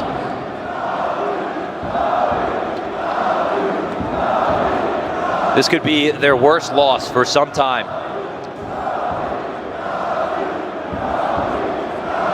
Probably the hardest loss to swallow when it comes to the context of the match. This is the one they really wanted to show up in. To do it from here would be a massive burden, but they will try their damnedest. Off in the hands of Hades. Spinx starting to come alive here. We've seen a couple of impactful kills, and sure enough, there it is. An opening from Spinx, 5v4 for Ence. Is he awake too late is the question. Also one of his worst maps in some time. And oh, Diha will lose out to Electronic. Hades. Let's test that 4v5 win percentage for NaVi. Oh, Spinx in with a second. Looking to stamp his name on this round. There's 3 players still outside for NaVi, and they're all trying to skate by silently, looking to get into that B site. Numbers unknown to Ence. And the rotate hesitates. Yeah, so we can see it's not committed just yet. We do get Snappy downstairs. He's come from that ramp room. Yeah, looking to slink him to position. Everybody else from NaVi, they're just going to wait until everybody's by this doorway. Snappy, he's going to be pinched behind. He's on the floor. Door swing. Oh, nice snap. It's that in the name. one at least. Molotov thrown over towards ramp. CT starting to scramble downstairs, but you leave Simple and Perfecto in a clutch, and you can get fireworks. He waits. There's a couple delayed here from Ence, and Simple just wants a target. Give him something to shoot. Where is his next victim? Oh, he might have found that timing. Yes, he does. Oh, that's for free. AK to the side of Hades' head. Perfecto deep in the corner, gives himself away. Okay. And there's a response from Madden. Does he get past the scope? No, sir. Simple shuts it down. 15 to NaVi. Oh, don't give him an off. That's 4v5 and also 2v3 at the end. As NaVi slowly get downstairs, and Snappy puts himself in a position to make me multi-frag, right? To kill someone as soon as they open the door, and it's an incredibly hard shot to do so. Clean. To start things off, but the trades are perfect. I mean, NaVi surround the perimeter. They take both decon and control. They open the doors at the exact same time. There was no real way for him to multi. Oh man, look at this act of desperation, forcing in with everything they can afford. Ence a single rifle, and they put it into the hands of the hero who got him here. Spinx, what can you do? Oh, this map has been like Leonardo DiCaprio versus a bear so far. Gutting loss for Ence. Yeah. Simple hunts the head and finds it. Snappy, he does good damage, but again, it's the weapons that are going to make the difference in this one. Diha's trying to chase outside. Electronic ready for it. 5 versus 3 to close out Nuke, to take away the challenge of Ence. Oh, and as good as Diha has been, the kill matrix starting to lean now towards Electronic, who's been his nemesis. His mirror fight outside. Boomich waits with Simple. Another player walks in, and you can see as Ence just fumble and stutter their way into each of these kills slowly but surely. NaVi lock in 16, and on the cusp of this A site, it is Spinks and Madden or map 1 win to NaVi. Bit on the doorway, finds that rifle. Madden able to help, but as he falls down, he's gonna get a chance. Oh, the player talks, they wait perfectly for the mini frag, and then everybody comes at them. NaVi with an easy first win. Okay, it doesn't get much scarier than that. I read off the statistics all map. That's an unbelievable performance from NaVi, taking down 2 teams, the best teams in the world, on Nuke, here in playoffs, in front of a crowd. Despite what happens in the group stage before this, any other time, nothing else matters. Simple has reminded you of that already. Ence are a contender at this major, but all Simple cares about is playoffs. That's where the diamonds shine, and so far it is NaVi uncontested. And moving into Dust 2, I mean, how do Ence shake that off? If we look over towards NaVi, losing a map, pushing this one into the close series, that's where they can recover. But this is such a new territory for Ence that there's a massive question mark over top of their heads already. We saw Spirit deliver earlier, and I feel like maybe that raised the expectations. But now they have to shrug off everything that just happened on Nuke and somehow find a way back into this series, or else NaVi will be in the finals. We hand this back to the desk.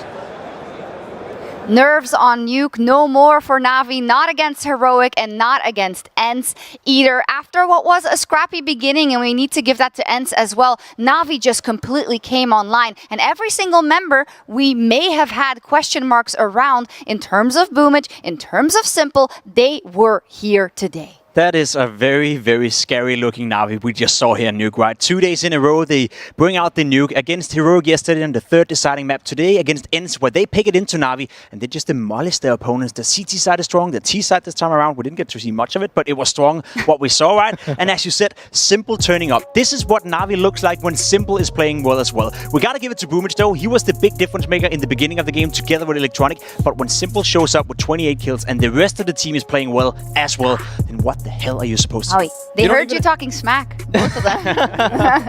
I thought Ence was going to do more on that offense. I thought they had some opportunities there. They definitely did, as a matter of fact. But the thing is that NaVi are so good at containing whatever opening play Ence wanted to throw out there. That needs to be stated, because you can tell NaVi has been a team that has so much history of having good prep as soon as Blade was integrated into this lineup. They definitely didn't take this lightly. We heard it from Blade before the game even started. The fact that he's not taking this opponent for granted, that it is not a free road to the grand finals. But after what they just did, it sure looks like it. Yeah, Maui, you were hyping up Ence's T-set, and I think rightfully so because of what they've shown at this major so far, right? But you said they can't find the openings necessarily, or they can't get the steps that they need in order to make their plan work. Are you disappointed in the fact that they didn't find more solutions against NaVi's CT side? I actually saw them a couple of times in the mid-rounds attempt to find something. But the thing is that NaVi was just so airtight. They kept everything so compact. The teamwork was on display for NaVi, and the thing is that the trading was excellent. Anytime there was a NaVi player that looked like they might in a moment get isolated, a player was rotating in to help him out just in the nick of time. I think we saw a few examples that Ence had a couple of good ideas in terms of how they wanted to approach it.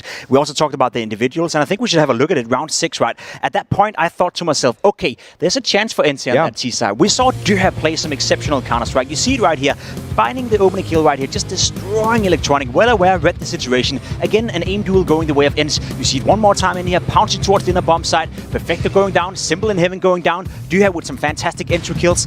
That was a point for me right here where I thought, okay, if you can play with this sort of confidence, if you could be so explosive on the server, if you can win your aim duels like you did right here, then there is a chance for you. Then you can pull off a good T-side. The problem for me is we only saw it, in glimpses, not consistently. It was very short-lived at that. Yeah. I mean, that momentum, they could not carry on forward. They had some opportunities even to carry on forward, and I want to look at round number 8, and this is where I feel like there was a little bit of a mental break in terms of Ence. We saw a 2v4 being pulled off by the NaVi players. early pick coming out from Simple. Ence, though, they're able to recover this situation. D-Haw was able to get the better of Simple with some nice positioning, some nice movement to get up there. Spinx even gets this entry onto ramp, and you're thinking, all right, Ence are putting this one together. This is the mid-rounds I was talking about. 4-on-2. How could you possibly lose that? Well, when Boomich is in the server, there's always a way, because NaVi find a way back in. Snappy takes down one. Perfecto recognizes the opportunity for a one-on-one duel onto Spinx, and then at that point, 2-on-2. Ence just look shook at this point. They're moving out of position. Boomich is able to take both players down on the site. Yeah, and when we talked about Boomich before, I think he definitely shut everyone up, both in terms of the frags, in terms of the clutches, and also you saw just after those rounds, the way he was talking to his squad. And that in general is something that struck me at seeing this NaVi play, not only today, but also yesterday, you know, even when they got on the back foot versus Heroic, there was still the playing with the camera and the antics, and it started to go better for them on the server. I think it was already a difficult opponent for Ence, obviously, but I feel like there's a couple of things notched onto that by NaVi because of the way they played Nuke. Yeah, there's so many elements they have to concentrate about, right? Obviously, they get to start on this rough T side, but we did give the credit to Ence. They are a very strong Nuke opponent in general, one of the best teams in the world, but I think NaVi's making a case right now that the doubts we had in terms of their map pool, we even heard Simple say it yesterday, Nuke, not necessarily a map they found a lot of success on lately, but on LAN, now in a quarterfinal and now in a semifinal as well, they've just demolished two of the best teams in the world on Nuke. So NaVi's map pool seems to be back on track, and that is a scary prospect, not only for Ence going into the second one, but also for this potential FaZe lineup tomorrow. Yeah, definitely so. We'll talk about it when we talk about Dust 2 as well, but we were talking about Spinx, right, who's been this heavy hitter for Ence, and you said, well, it's a bit trickier for him to find what he needs on Nuke.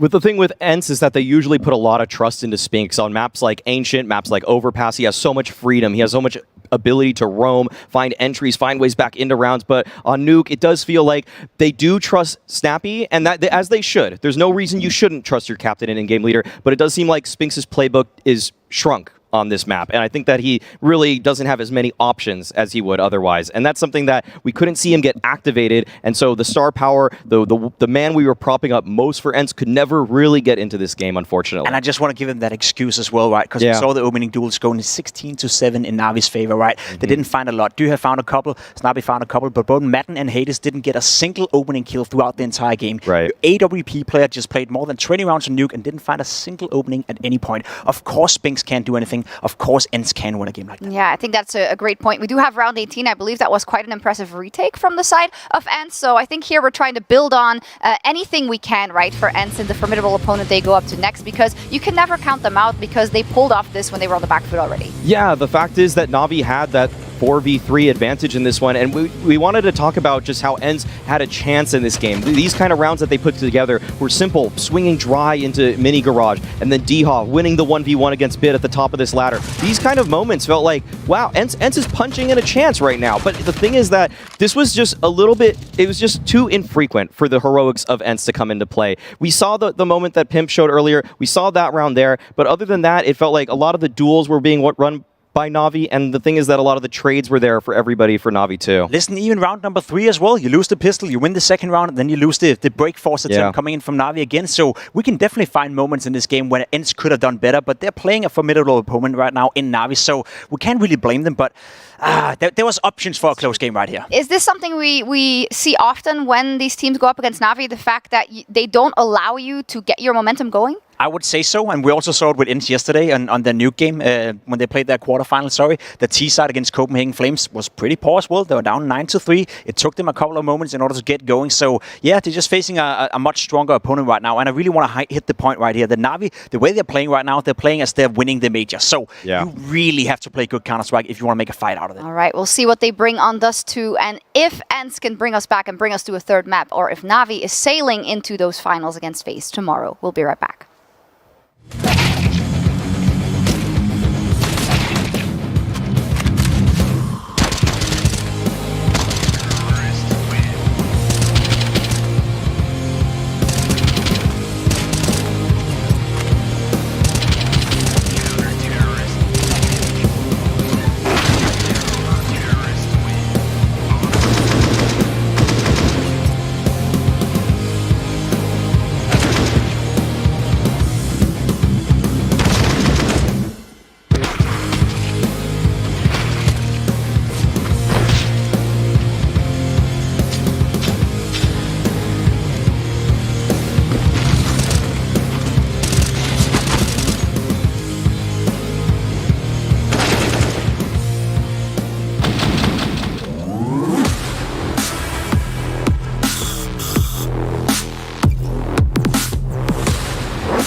Esports is what we live and breathe.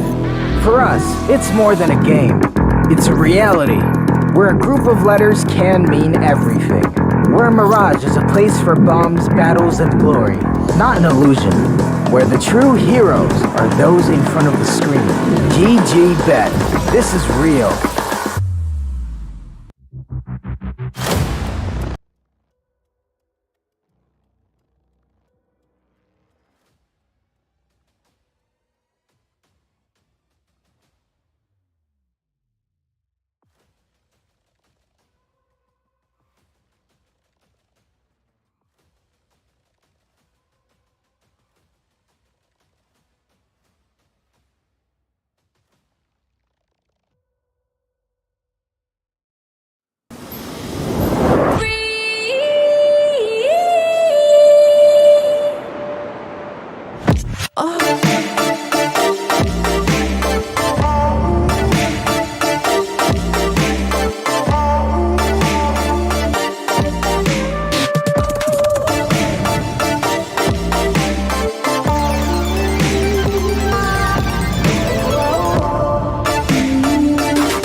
Tickets and watch greatness unfold at the PGL Arlington Major.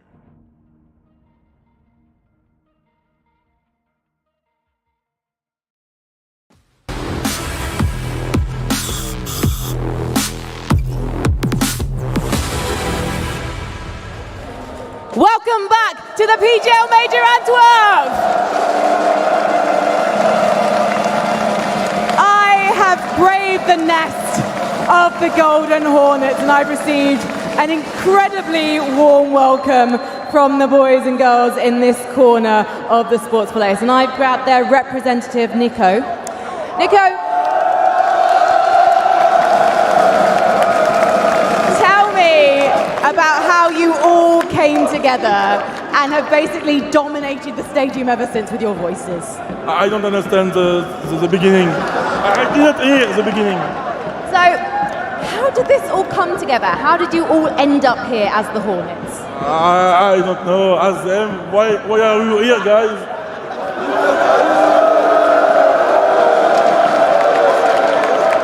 I feel like you were pulling a Zai Wu on me there. No, I don't know. What I do know about these guys is they've got some moves. Some of you might be familiar with a certain Secret Lab chair advert, and literally, the guys start breakdancing, the drums come out. I do have to ask, gentlemen, who were the ones outside my hotel at 2 a.m. this morning? It was just you, Niko. He's incredibly loud, this one. And who are you guys supporting tonight? I think any team is incredibly lucky to have these fans. So I have a feeling Vitality with this support is going to be making it to the stage next time round.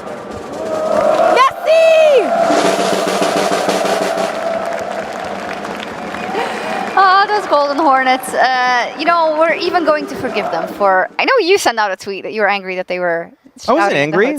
I said I got it. They weren't loud enough. They weren't loud enough. I didn't hear them. Yeah. What? Oh my God, don't say that. In any case, awesome that they're here. I do feel a bit bad. Come on, some people have to be supporting Ence because they need it right now.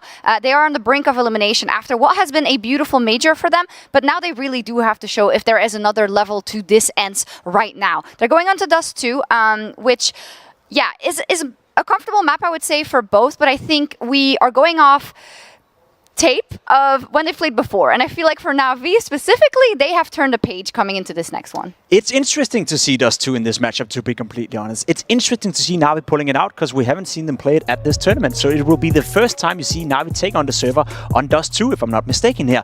Going up against a team like Ence, they've had a couple of shaky results. They lost to G2, they beat Bad News Eagles, so they had a bit of playground on the map, which means two things. If you're NaVi right now, you are going in with a decent amount of information as to how Ence is playing. Vice versa, if you're Ence, you have no idea what NaVi have prepped for Dust2 coming into this tournament. Exactly what Pimp just said there. The fact is that this pick coming out from NaVi is a surprise pick in some senses. Yeah. You would have thought, if you were Ence, that NaVi were going to come into this veto picking maybe Ancient, as they did yesterday, maybe a Mirage. Both of those indicated by win rate that they would be acceptable. But the last time that NaVi played this match, they lost it. This map, that is. They lost it to FaZe in the quarterfinals of ESL Pro League. And when you see a team that lost a map, moved away from it, if you're Ence, you're not going to expect them to pull this out in the semifinals of a major, but that is how much NaVi trust themselves in that they can pull together a plan on the fly. Yeah, and all theory crafting aside, right, it is a map in which you have to hit your shots and in which usually the team that is more confident in that regard will do well. And I think that kind of speaks for how NaVi has entered this arena today. Yeah, there's a lot of individuals right now from NaVi doing a good job. Simple being one of them, of course, coming alive, having one of those Simple-esque performances on Nuke right here. Specifically on Dust2, we've seen in history, we've seen in the past 3 months, that is his home ground, that is his playground. If you are an AWP player, you have all the freedom in the world to move around, roam around, and do whatever the hell you want with the AWP. And a guy who can do that to a very high level is Simple. He's averaging a rating of 1.40 in the last 3 months on Dust2. So if you're Hades right now, and you just pulled off a 0.39 rating on Dust2, and you're going up against Simple with the AWP on Dust2, you are in deep trouble. It is the biggest mismatch in the server, the op diff. That is where NaVi clearly are the favorites, and that is where Hades will have to perform well above and beyond anything we have seen from him. Even his good performances it'll be a test for him. Even if he pulls out a life game, that will be a test for him, because Simple is simply, as Pimp put it, one of the best, if not the best opper on this map, period, in the world. We saw a beautiful display on Dust2 a little bit earlier in the day, of course, between FaZe and between Spirit, and we saw Spirit really pushing it to a situation in which maybe not a lot of people would have given to them. How does Ence do this? Hades, of course. What else, Maui? I think the thing is that right now, Ence at least get to start on the CT side. That's something that they'll probably pick here, and I think that enables people like Spinks, who didn't have much of a say on what went down on Nuke, to have one on Dust2. The fact that he plays the B rotator position, he's going to be responsible for the entire half of that map working in tandem with Deha, and if Spinks can rise up to the performances that we have seen him produce in the Legend stage, and even prior to this event, that's when this team, Ence, finally have a chance. We flipped the page coming into Nuke. We talked about Spinks, we talked about Hades, we talked about Duha playing well, we talked about them being the driving force behind a potential, Ence upset. On Dust2 specifically, it's actually been Madden who's been the highest performer, right? It's Hades up there as well. So we need to see towards Madden now. Duha, one of the best players in the tournament so far, is notoriously struggling for Ence when it comes to Dust2. So I'm worried, I've seen Bit play well, I've seen Simple play well, I've seen Boomage take over the server on an individual level. And now Duha, one of your best cards in the entire tournament, is struggling a little bit on Dust2. It is honestly not looking good for Ence here. It is worrisome, and I think Ence have to take that in stride, turn the page, and show that they are worthy of taking on NaVi on Dust2. So let's get onto the server. Yeah, I think it's about time we jump right back in. Dust2 lined up between Ence and NaVi. We need to see something spectacular. We need to see a 180 from Ence, or their tournament life ends now. Yeah, Antwerp, you've seen so much great CS, and the match yesterday is incredibly hard to follow. You've been through so much. You've been such a fantastic crowd. I want you to give it up for yourselves. Thank you for joining us in the second and final semifinal. The winner of this game goes on to play against FaZe and can etch their name into history. Winning the ever-elusive Major, that's what it's all about. Number 2 and number 3 going head-to-head on Dust2 of all maps. Yeah, classic. Dust2, as old as time itself. CT is fully armored. Almost Nothing as old special. as Jax. Almost. He's out there somewhere. The Eternal. NaVi with the util. Boomich hanging onto that smoke double flash, and it was massive impact from Boomich on that last map. What a performance from him. Perfecto, he doesn't even turn. He doesn't give a damn. Spinks gets shut down inside of the doorway, opening kill the way of NaVi, but there is a ton of damage here versus the T side as well. Yeah, one of the rounds where it sometimes matters less, you know, with the headshots coming in, but oh, the headshots are coming. Instant delivery there from Snappy, and he's been so good on the CT pistols. Shots in from Madden, he deals with that threat in simple, and now it is just Pit suddenly. Finds one inside spawn and dies right there towards doors. Ence will draw first blood. Yeah, and they have been struggling on their Dust 2 pistols, 25% in the last 5 maps. NaVi have won 75%, so that could be something that dictates this game. Both these teams have some interesting losses. Ence losing to both G2 and FaZe, and NaVi losing to just FaZe, I believe, in their last match. So they're coming off a loss into this map pick, which just goes to show you how strong the veto is for Ence. But they've seen something that they can exploit. We know those NaVi game plans run deep. We had that back and forth at the start of Nuke. The force buys dealing damage both ways, and Ence need to avoid that problem right now. Best chance, convert, Madden, insta headshot versus Bit. That's a good threat to take down. Simple continues to fire that scout. Warning shots whizzing by. One of them hits, and with it, Electronic's gonna swing straight outwards. Oh, he's waiting in the grass for that moment to pounce, and he's found it. Starts to kind of pepper towards Diha. Spinks comes in from window with a clean headshot. Double kill from Spinks, in fact, and Diha shuts down the tunnels. It's only Simple left over. He's gonna cross paths with Hades. What is this? Now they've got that bomb and they've swarmed all around him, but Simple just minimizes himself. I mean, they literally cannot know he's here. First shot's missed, scouts out, 4 CTs peeking him at the same time. Cohesion from Ence is fantastic, and they will convert as well. So this is as good of a start as you could ask for. Minimal deaths, 2 clean ones coming back from a 4v5 in the pistols. Ence seem to do very consistently. And Madden, he has not shown fear. I think he is an absolute playmaker. He might not be cut from the same specific cloth that Spinks seems to be cut from. I mean, that's 1 in a million, right? That is a factory new blue gem. But Madden at the same time, he plays like he is, and I think that's opened him up. But oh, wow. Just as I talk him up, he gets taken down. Yeah, Perfecto just drop kicks him back down into the lower tunnels. Diha, who was his escort, decides to also fall back, not wanting to give away more than they already have. Bit will grab the MP9 though, and with it, he finds the better of Diha. Spinks gives good cover towards mid, but that's 2 SMGs offered over to NaVi, and they should be giving them nothing right now, Ence. Yeah, it's a touch messy already. Hades patrolling, and once again, NaVi kind of patiently waiting for their opportunity, as they're known to do. Hades, man of the hour, where he rotate next. Stuck in the spawn, now spotted. Does he want this? He starts to chase just as they leave, giving them no space to breathe whatsoever. Hades catches Bit with a back turn. Boomich, Perfecto, 2 versus 3. Desert Eagle in the hands of Perfecto. But they're going to get up Cat. Yeah. No one is really culpable in that situation. I mean, Hades played the space perfectly. Snappy in a checkmate position here. Enough time to clear it, but will they? Nah, and with that, bomb hits the ground, and it is that 3-0 start for Ence. So a little life on Dust 2, but now the challenge begins as the guns come through from NaVi. Yes, absolutely perfect positioning there from Snappy. If it comes to a long play, you might not want to be stuck over a goose, not without pit control, but in that situation coming up Cat, you've got such a favorable fight, placed a multi-frag, and one of those positions that's so tucked in, nowhere to fall back, but still is the perfect spot to be in, sometimes even if you're spotted.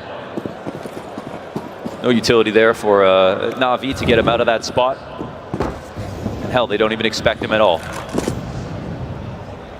Hades on that AWP. Down a map, looking for a statement from Hades.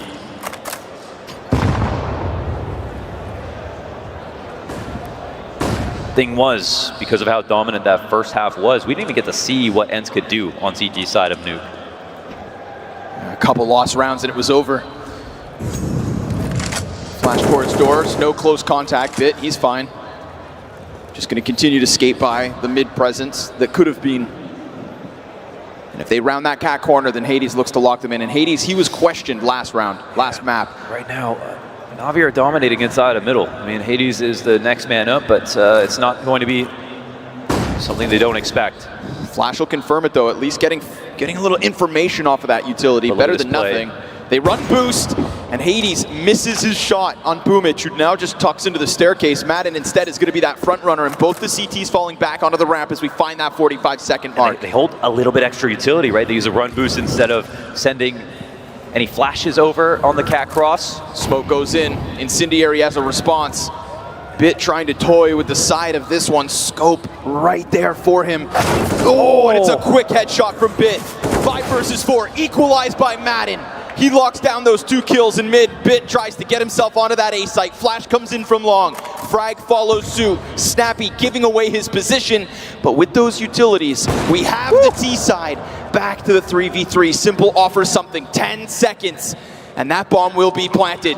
Simple peeks wide. Dies. Diha comes around the side of ramp and sprays. Bit with the double kill. And just one more. He needs the reload and he dives into the cover. Spinks goes over top and it's Big Bit with a big clutch on the big stage. What a statement from Bit. That round was done. Simple. Double scoping over top of his first enemy, and Diha turning 1 spray into 2 kills. Bit makes up for all of it. And he's the guy who, starting this year out, it seemed like was half asleep, but now the headshots are rolling in. Back to the 70 HSP. Consistency across maps. Oh, a shot on the cross, even with the utility down. Down goes Spinks. Head cracked, Hades back on flat, misses his second shot and falls, but here comes Diha. Again, just one and done's the way of Ence. Not gonna be enough to hold man advantage. Madden gets active. Yeah, that's a round-winning trade. The bomb he got is passed. Still, yeah. No, he got past that off. They don't know about it. This is ridiculous. I mean, in this position, it's gonna be heard. What the hell? Now he's just back in a regular spot. My man Madden just ran through long doors, down mid, and through to the CT side, and never got spotted in the process. Oh my god. Electronic stays perched on top of the catwalk, gets the better of him, and will leave the IGL of Ence in the 1v3 clutch. Bomb down long, that open route offered by Madden's push.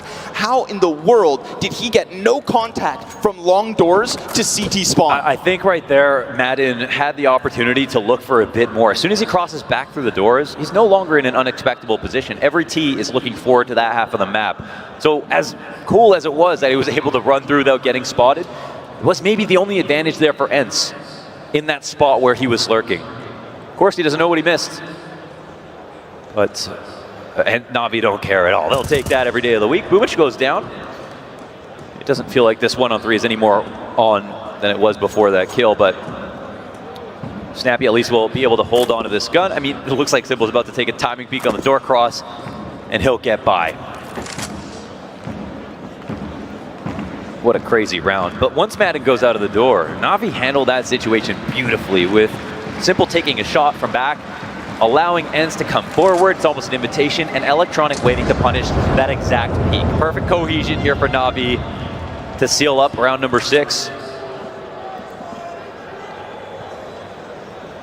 5 moving into 6, I should say. The Simple's just thinking about his nails at this point. He knows he has his map locked up. Feels that way, right? Just kidding, of course. We don't know that. And again, there is so much to be learned about Dust 2 between these squads. Solo AK for Snappy, saved from the last round. Not much bought around it. Some utility to stop the potential A rush, but Hades is now just going to look to slip into the big pit. He's about to have his hands full. Boomich leads the charge. Multiple players already getting through that doorway, and the rotate will not save him. It's a great dink, all things considered. Boomich will back up a bit, but unless it's Snappy, it's nothing, you'd assume. Simple. Tries to flick that one down into the CT peak, but no sir. Yeah, that was Diha. They're trying to set up Snappy for an opportunity to get back into this round. You see the bomb gets left back, and the CTs actually gamble towards mid. They can reclaim space here, but they don't have the ability to pull off a successful retake on the site. They were hoping to find something before they get that started, but in this spot, the T's want to get comfortable. Simple so confident, looking to switch over to just the Glock, and he'll actually pay the price of his life. Remember, this is that one threat. Oh, how much can Snappy get out of this? Oh, not much more than that one. Boomich, insta headshot. Electronic right there to just clean up these pistols. And now those individuals of NaVi from Nuke are showing up on Dust 2. Yeah, they're shooting hot for sure. Headshots all over the place. Think about that weird 3v3 situation. That was Boomich denying the trade in the door. If he gets dinked and dies, then suddenly it's Ence who are in the power position. Absolutely.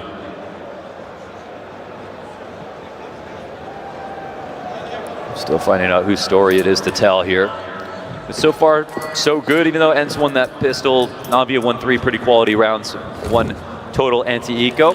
Some initial nades down mid. There are some really interesting change-ups. They actually sneak out to blue, and that punishes Hades. That Molly and door doesn't often get disrespected. Oh, tons of damage. Smoke actually bounces too far. Perfecto burn. It didn't explode on first contact. The refrag is in. And space taken away from NaVi. Yeah, did Perfecto do his job most of the time on T-side? You'd be happy to go into a 4-on-4 situation. Dust 2 feels like a small map though. Rotations are nice and quick. There is still counterplay here left over for the CT side, and Snappy might burn first bit of it. Oh, but not enough bullets to make that kill happen. But here's that dangerous game you want to play with NaVi. You leave Electronic and Simple on such little HP, they can still take you down. You must cut the head off the snake, or they'll slither their way into this 7th. We have yet to see if this mid-B smoke is an empty threat. And congeal into their favorite spots. Should be easy from Snappy, but he has to go for that reload. Oh, he's playing with grenades, and Boomich gonna follow suit through those doors. Madden looks to take up the helm, gets the first and second, sprays them down on long. And now Bit will be pushed back into the clutch again, jumps into the snake pit and dies as Ence find 4. Yeah, Madden has been quietly reliable as hell. Stopping a mid-B, picking up the pieces there, even though Snappy, he does a good job. First of all, Snappy has his name on 2 frags, right? He refrags blue bin with his molly, and then he takes him out on that door, holding hard as well. If Simple had cleared that, that would have been the player to take him out as the rifler. But he read into that situation, trusted it, and knew he had somebody to fall back on. Oh, landed shot from Simple. Oh, always getting punished for not using utility on the door cross. CTs don't want to challenge us that often with the opposite. We can see from Hades, he's trying to crush him in the defaults. He's actually taking some risks here. He has been very good at calling them out in these positions. But Simple is happy to look for that fight too. Look how hyperactive this is from Simple, just dancing around in spawn, knowing eventually he's going to get that impact, and sure enough, Hades a bit more subtle with his peak, a little more passive, a little more nervous, and understandably after Nuke, he was dismantled. Oh, we've got a bad smoke here on the corner of this. Madden, will he punish? Boomich still alive. He does, he gets the kill. He gets it.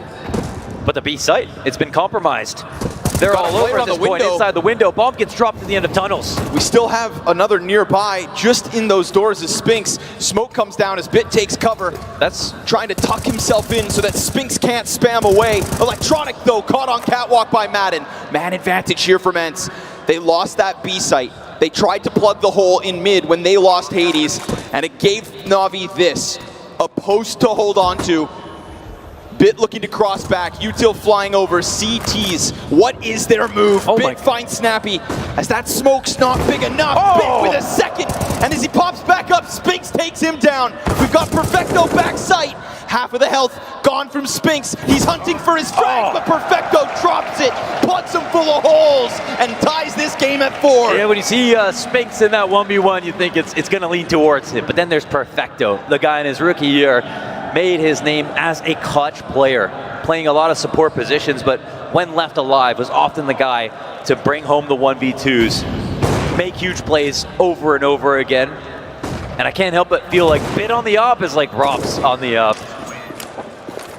Insanely composed, light flicks, man. Simple has basically not missed when it comes to this door.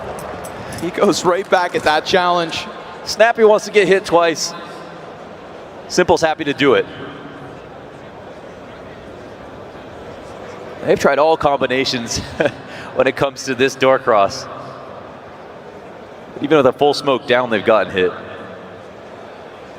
the life of a B player on Dust 2. It's one of tragedy. Madden just trying to tuck behind this car. He's got so many players ahead of him. Oh, bit right through the window. But that scout shot, look at the HP here from NaVi. Simple waits, he gives support. And with it, an open door. Ence leaning on just a USP, a Zeus, and a Deagle.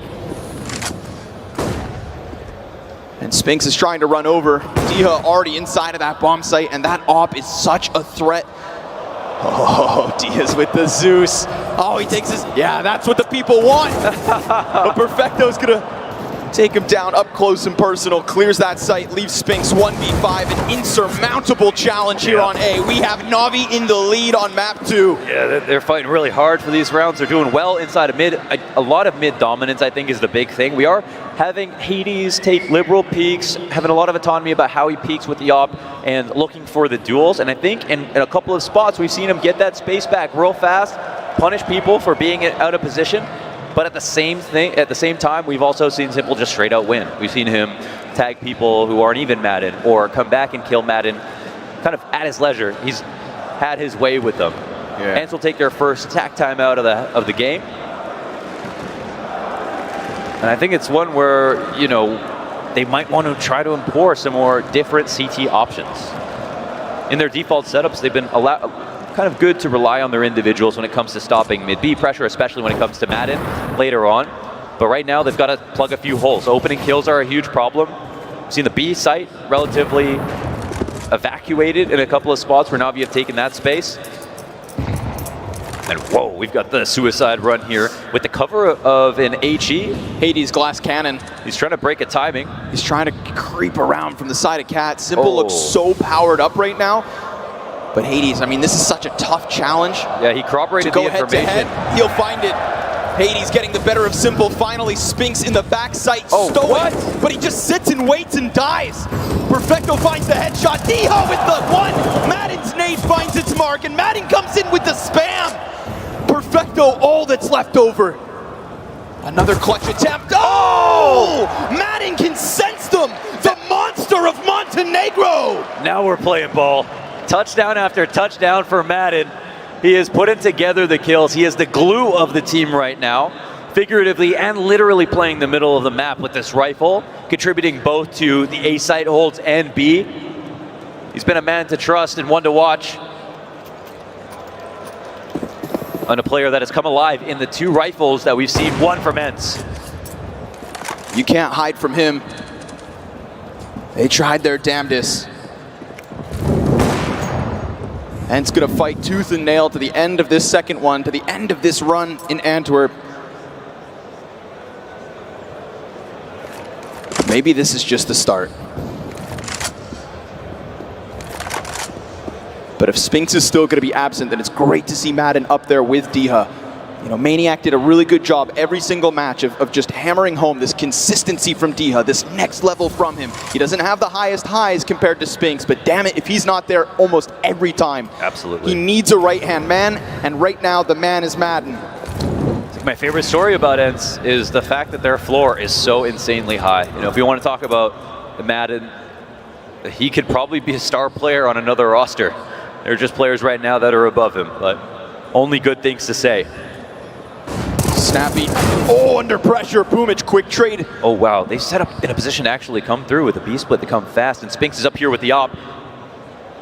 Looking to shut down They'll the give it cat to him play. dry. Perfecto's there. He gets the better of Spinks. Here comes Madden from Carr again, but he's exposed to Perfecto with the double kill from Cat. A 2v2, and the bomb in the hands of Simple needs to cross. Yeah, they've seen this. This will force activity out of the T's, right? They aren't in a position to What's Simple up to? Put it down. I think maybe looking for some utility if he can find it.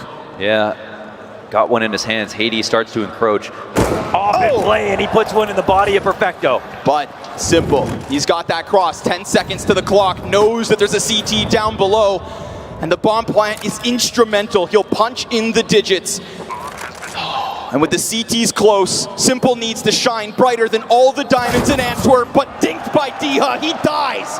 And with it, Ence continue on. Yeah, they keep that pressure on thick at all points in the round, and that is huge actually from Spinks. If they had slowed down on the cap play, Spinks would get more and more nervous as long control has already been conceded. Snappy getting killed inside the door means that his position sitting on top of the railing is exposed. He'll have to fall in the CT and fight long. But they come through with the dry peek off Cat. He's ready to punish it there. And this time it's not Madden up there, it's Spinks.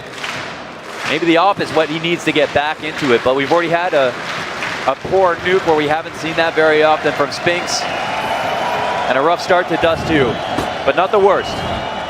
Faster fight set for long. Oh Excellent my flashbangs. Tech 9, tons of damage. Perfecto hits that headshot, and Madden falls back on 12 health. Okay, they actually have just seen 3 at long, and it looks like they're running fast up with the cat control, but they know that there's a gaping hole inside of mid, right? This is what happens on a 3 long control setup. The rotations have not been made smartly here for Ence. Believing the play will come to them. The T's disperse once again. But they leave a question mark inside of long, and the CTs want to investigate. Oh, there was a moment of timing. Simple gets by. Now you're talking an entire pack of what's left of Navi. Boomage to be sent to his death. Oh, Snappy gets the headshot midair, but here comes Simple. Deagle is alive! 2 already, and 2 more to go. Remember, Madden low health. Whew. He just got an answer. There's guns left on the floor. Simple would generously donate one over to Bit, even though he's got more HP, trusting in the gun that's already brought him 2 frags. Yeah, he knows what he can do. The capability is there, the probability, maybe not so much, but oh, contact versus Spinks, who jumps up and does great damage, but Bit gets that kill. The A1S goes out, and now Madden with that up, he's gonna go for the save. Oh, the contingency Navi, plans. Leaning on Simple's 2 Desert Eagle frags will tie the game at 6. Oh man, that is half defining right there, to get him back to 6 rounds. Ence maintained a lead for just a second. Simple, the absolute animal that he is, never fails to surprise.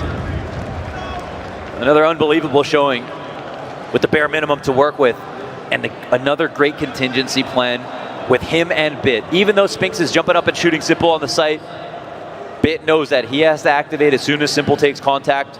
Spinks is exposed when he doesn't realize it, and it looks so easy for Navi. That's the X factor, that's the round sprinkled in. Tactical timeout here from Ence, 2 of 4. Navi have set the bar at winning the major now, coming in as favorites last time and actually performing the act that ultimately you could doubt. Navi, the organization, had not won a major until Stockholm. In the entirety of CSGO, even though they've been one of the most prominent, biggest, well-respected and renowned organizations, they never put it together.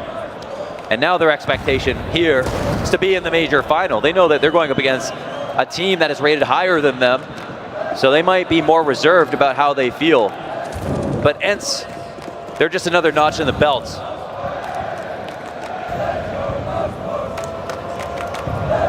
Hades versus Simple. Whew. And it's been very dangerous to try to approach him. It feels like that's where the CTs have been trying to get their opening over and over. It's been a losing game for the most part. Mid more than ever. Madden fully flashed. That's such a huge call, though. We've seen them make this play before. Oh, and then the double down through the doorway. He just doesn't stop winning there. And those are the 2 best weapons that Ence had in their hands at the start of this one. Now, 2-man disadvantage on top of a rough start. Oh, but Diho will respond. And okay. At the very least, that's bomb. So things do have to slow down for Navi. There's an electric spark here for Ence in round 13 with that answer. And there's always actually the thought that that bomb could be watched by the op when they don't have one in response. So it does slow down the round dramatically here for the T side. They'll have to work harder than they like, and they don't throw a smoke here on Xbox. Boomage gets across. Diha sees that player top mid, and now the bomb has been grabbed by Electronic, and he's looking to challenge this. Look at that. Yeah, he's flirting with fate in this position, but they've actually made the progress they're looking for. Diha's still here. Util starts to come over. He gets nervous, anticipates that mid play, and sure enough, but look at NaVi, they're trying to come at him. He gives up the window for a moment, and as he doubles back, he's going to be under pressure. There's a world of hurt coming from Diha from all directions. He's the last man standing, and he only finds one on that B site hold. Every piece of the puzzle left from Ence was in position. Yes. But that's just way too easy. Yeah, it is. It is. They had one behind the CT smoke. They were leaned towards B. Diha. He could sense what was going on right there. There was going to have a lot of targets coming his way with a ton of utility to make it as hard as possible. So he gets into the site, looks for a position where he can sequence the best, misses his first opportunity in the window, and goes down. This will grant NaVi the lead as we move into the final 2 rounds of the first half. Finally, someone doesn't get killed on the cross, even though they continue peeking him. With USPs of all things. Yeah, are they just feeding him is the wonder. You don't feed the beast. Well, that's a lot of mushroom caps popping up. It's just a shooting gallery, a carnival game for Simple. But those USPs continue to tag him, and they're getting all the closer. He's just going to set up Boomich, knife out, no business going back in for peaks. Yeah. It is a colossal shutdown top mid for NaVi. 2 rounds the lead here as their T side takes ahead. And for people who are just watching the game for the first time, you watch that Blade interview at the beginning, and when Blade says something, you have to take it as extremely literally, right? If he says, oh, we are kind of worried about this team, he's not being facetious, he's being direct and completely honest about how he feels. He has a lot of respect for Ence, and I'm sure there's a respect across the table. But they've taken it seriously. They slammed him on Nuke. They have a lead here on Dust 2. Another round where a player gets hit on the cross. Poor Hades. And Simple has been way more active than any of the CT opping. Look how aggressive he's being. We had that tactic to run down Suicide. Lots of footsteps being made inside of spawn as Cat Control has been taken quickly. They've skipped the op here. Or there is no op even for Ence to work with. And it feels like NaVi know this.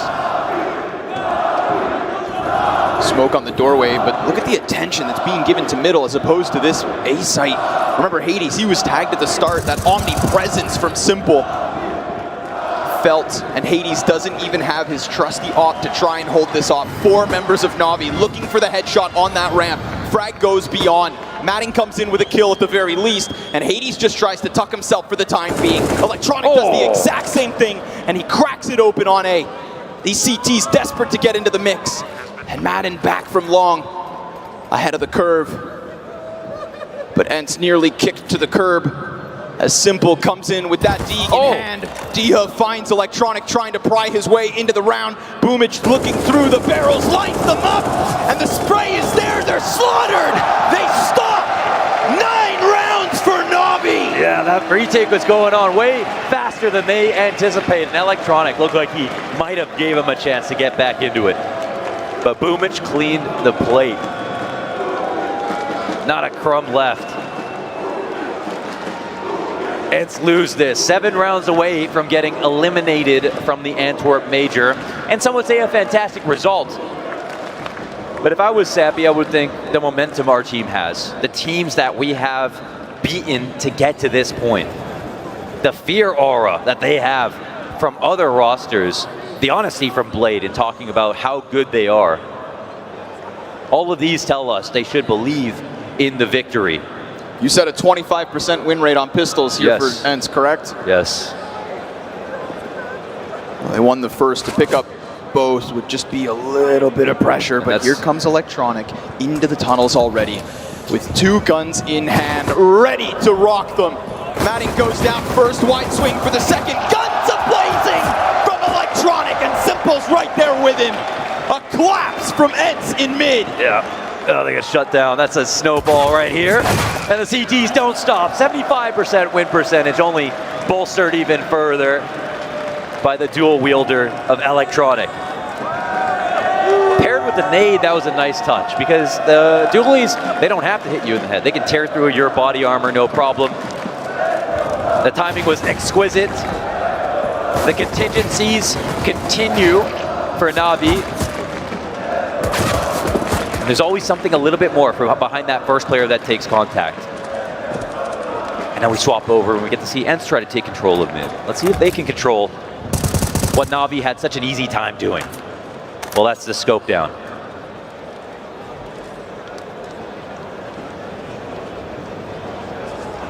NaVi, the fastest team to get through the Legend stage.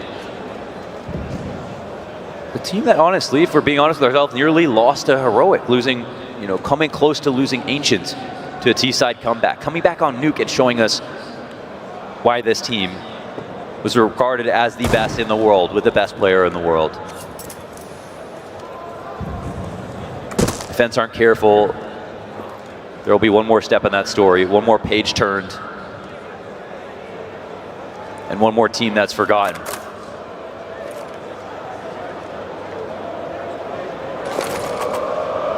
Whoa, nah, a little too early here from NaVi. And that would have just shredded Ence if they were a couple steps forward. Here's where Ence have to rely on Snappy more than ever. Diha and Hades, they've got to give us something. They've got to perform. They're starting to encroach on that now or never type situation. Electronic's going to play this patient. Simple to support. Both players ready to roll this cat push as it starts to come inwards. Simple, great damage, but it's actually Spinks with the deke to stop the one inside of sight. Boomich looking over top, and Simple right back at it. Hades cowering behind that smoke. Bomb hasn't been picked up, and Simple hunts them down one by one. USP's out, Snappy responds, 8 seconds, and Perfecto arrives from Cat. Oh, they know just how to keep that pressure up. Even though they lose their first right blue, they got 2 more on long. There is absolutely nothing to worry about.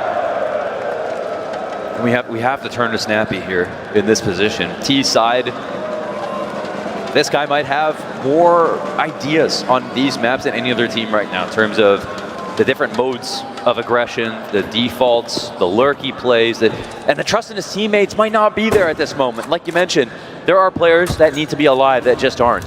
The fearsome trades, the 2Ks in positions where they're caught out. We're not seeing that right now. All those are leaning towards NaVi. So can the tactician of Ence make up for that? Simple getting closer. Oh, Snappy dead. Hades follows suit. And he can smell them. He can find them every time. No space given to Ence. They can't even catch their breaths at this point. NaVi are on them. They get shoved out of spawn. NaVi absorbing their power.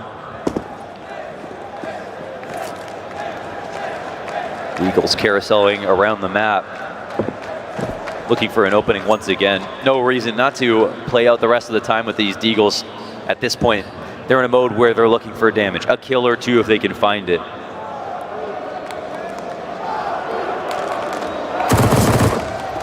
And I don't know if they will. Simple with another MP9 kill. That, of course, speaks to the money. He remains on the hunt. Everything. Yeah. The ace from Simple. Okay. Way too easy, huh? Just a walk in the park. Yeah, that's right. All 5, 3 grand made. My money is your money.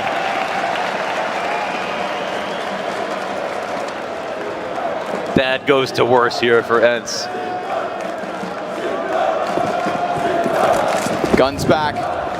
The T side needs to come alive, and Hades, yeah, he's gonna stick it to bit.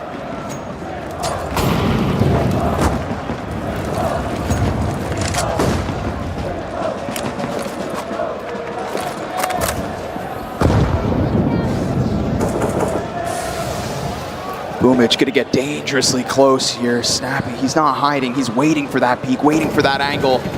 Oh no, he crosses just as Snappy turns, but now he gets tagged. That's enormous.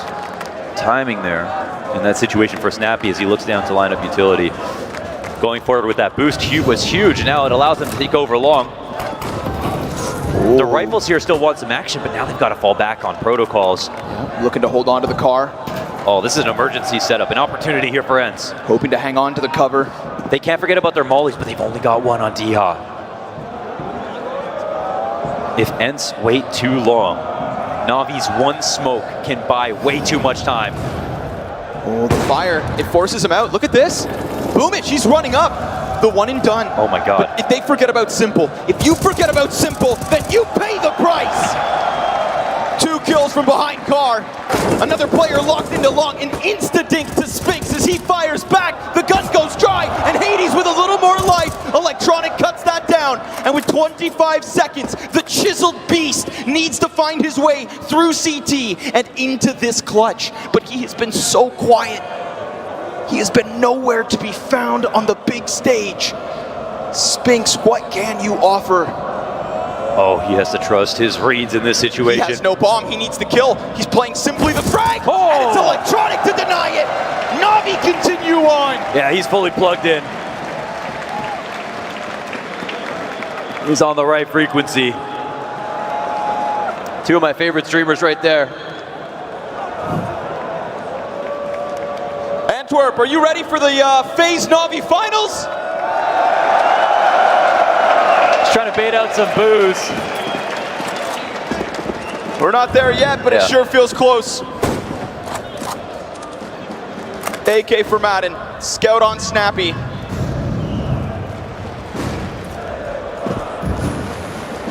This is God form NaVi.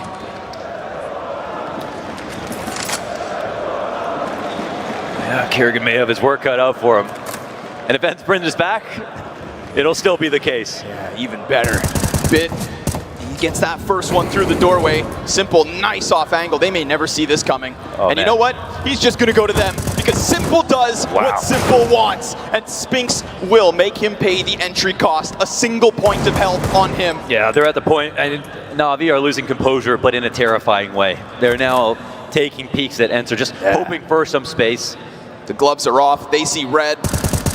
And every step of the way, Ence's players dead. 2 left, 4 on the side of NaVi. Both bomb sites bolstered, Scout in the hands of Spinks, but remember that measly single point of HP. It's 1 bullet from Perfecto to close it as Hades goes down and NaVi 2 away from the grand finals. Yeah, with a straight 5. So close. Don't even have to rest.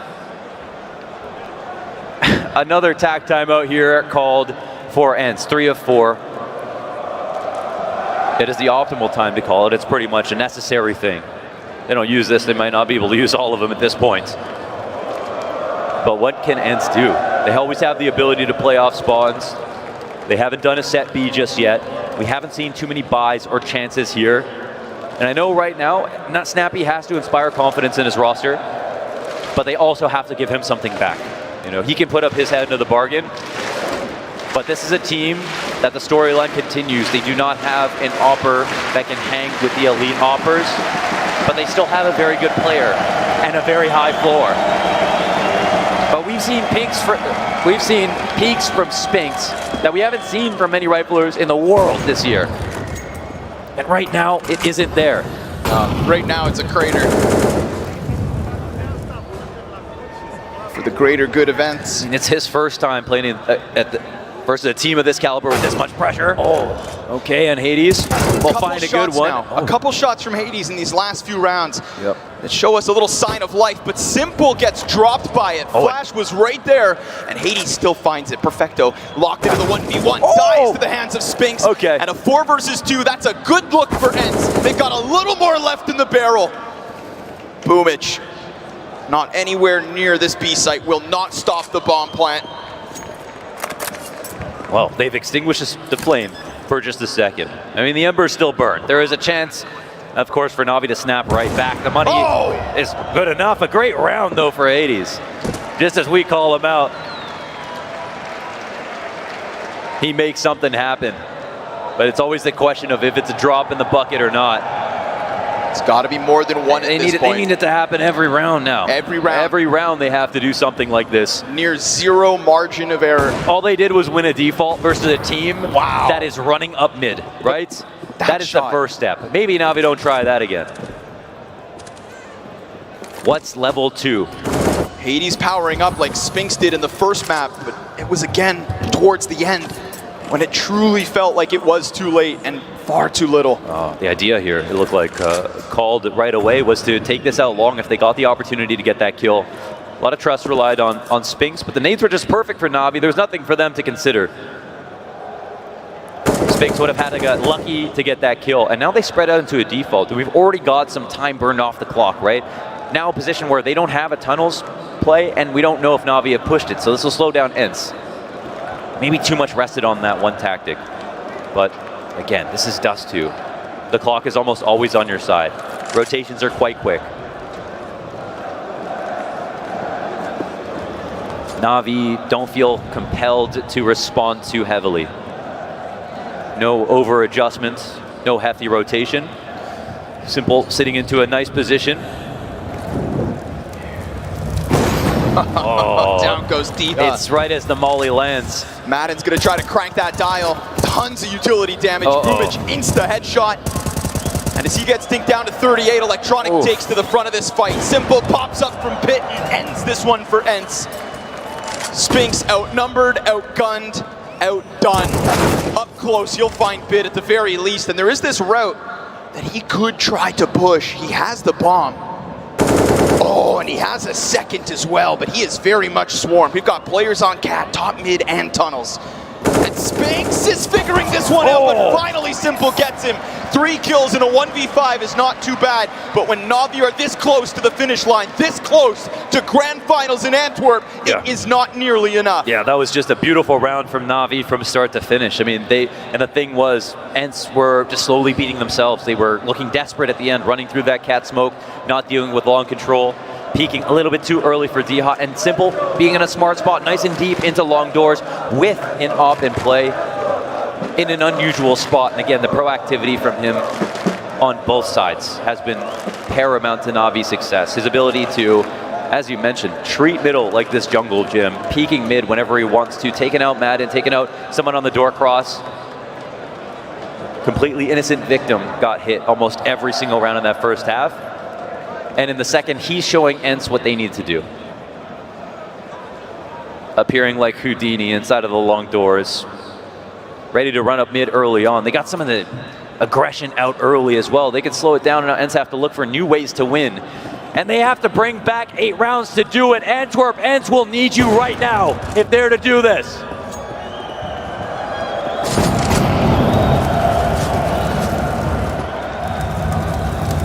Burnt out a second, that's gonna force him back. Snappy though, nice timing, gets through mid, finds his kill versus Electronic. And now they start to come in from this B site. It's gonna be Perfecto swarmed from all directions. His support not yet nearby. Oh, but Boomich and Perfecto able to get kills. A 2v2 to separate NaVi from the finals. And Boomich knocking on the window. Softens himself up, give him a little bit more of a chance, but it's Boomich and Simple versus Snappy and Hades.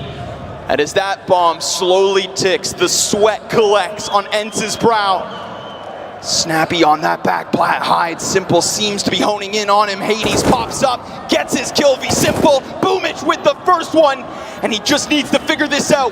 Where has Snappy gone off to? Round 24. Oh man, it comes down to the patience right there.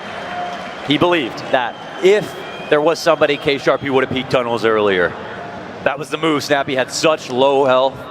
Left it to that op kill again, and there is a spark.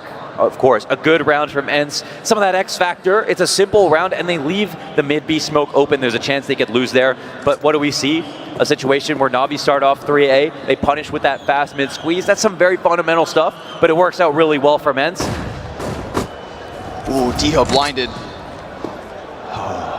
When you see a round like this, Simple swinging an A1S. Yeah, look at the support. As him and Electronic are boosted up into their bomb site. No round is free versus NaVi when they play like this. We know that long control has been taken. We also know that T's feel comfortable with just long control alone. Simple drops this alert smoke on the corner of Cat to make it seem like he's playing around it, but he's actually going really committal here. Simple pushes through, shut down by Snappy, great cover. But now all these pistol players try their damnedest. We've got a frag for Perfecto, another for Electronic. Snappy senses that presence. Can't quite finish all of what's left with Boomich, but it's a stall from Ence. And utility out of the CT side. They're all trying to come up from their spawn. That smoke is huge. It allows them to boost and not be worried, but shut Madden down. covers Snappy. Gets the headshot. Snappy off of that bomb plant, looks to deny these CTs any further footing, and sure enough, one by one they fall. Perfecto's still close. He's got a smoke. He doesn't have a kit currently on him, and Snappy's gonna just rock his world, comes around the corner, and keeps things rolling for Ence. Simplicity may be the answer. Ence building brick by brick, playing slowly, playing carefully. They've won a fast round. They needed that for the confidence. Now they win an anti-eco. They're in control most of the time. They had one anti there to make sure Simple doesn't get more than he should. And now it is a 6-round game. They perform bigger comebacks from this point. They don't have to look back on how much it took just to get here. And these rounds, easier and easier as the economy of NaVi falls shorter and shorter, but Simple is never an easy kill. 29 on the scoreboard as he blasts Dia into the next round. Spinks will catch Boomich at least, and you'd think B-Site is the perfect target. Spinks looking to power up towards mid, but all he's done is give them an AK. Yes, and the man advantage. And of course, they immediately hand that over to Simple. The resources may not be there right now, but it's always terrifying just seeing the kills that NaVi are getting, even with just these basic weapons. Yeah, they retrieve 2 AKs. Go ahead, save this one. We've got Ence on double digits. NaVi could go to Value Village and come out looking fly. With how resourceful they are. There is just something about double digits and dignity that go together. And Ence can drop their shoulders again. Oh, and Snappy's gonna punish that fallback, but it's neither of the AKs. No big deal. Yeah. Ence one step closer. Yes, they are. Hey, we know NaVi like a close game. And showing us a little bit of sheen here. A little composure. Some resilience versus a very well-prepared NaVi. Impossible to know how ready Ence were for this specific map in this pool, even though they play it.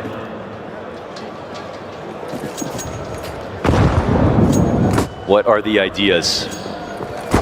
Fast B. Oh, but a missed flash. It bounces off the back of their teammate, and they immediately halt. They call it quits. Yeah, they like going into the set stuff, and yeah, here they get shut out. They don't overcommit this time. Neither do the CTs, as we can see from the setup. It's not the way they wanted to start the round, but we'll see how they decide to end it. Second counter-terrorist of NaVi tucks into that B site, and Ence are going to go through the procedures.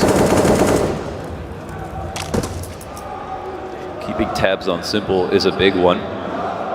So you can see it layered up in this position with a teammate.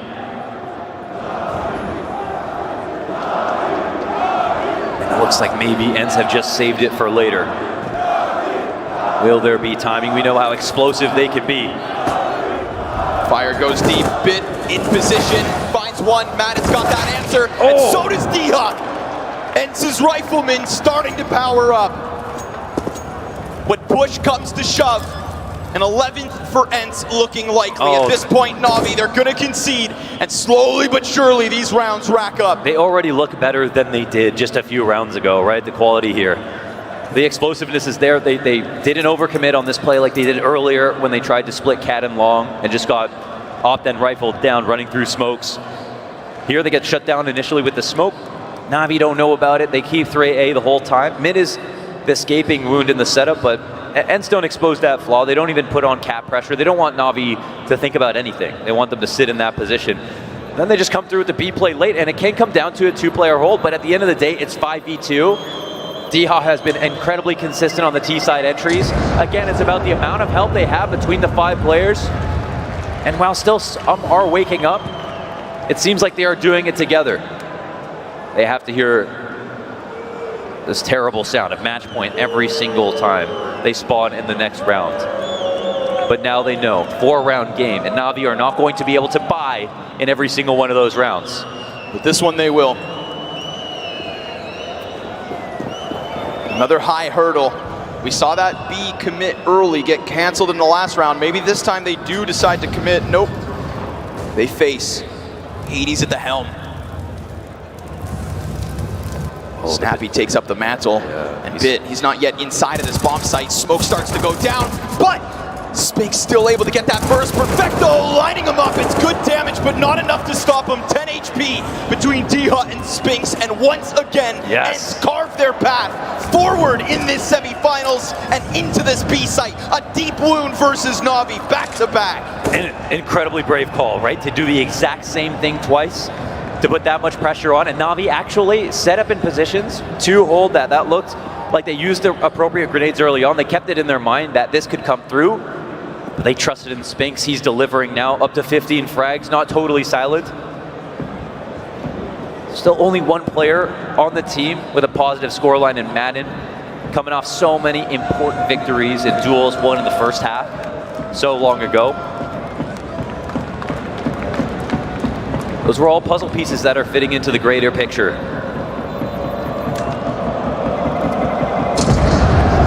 And now with Ence getting that out of the way, I mean, we probably won't see that 3 times, but we know that NaVi have to respect it. This can draw out utility. This is where now conditioning can come into play. Something has to change. We have attack timeout. Money is going to be a bit lower for NaVi. Ence can recognize this opportunity, and this is where it gets easier for your caller. At a certain point, we had NaVi running up mid with MP9s versus full guns, peeking everything, swinging off cat, not worrying about whether someone could trade. They didn't believe they could get out-dueled. Now Ence have earned that respect back. They slowed NaVi down. There are less aggressive openings that we've seen taken from Simple. A lot less progress early in the round on cat. And now NaVi are going to be the ones guessing. What do Ence want to do with us as opposed to what we want to do with them? And that's never a fun spot to be in.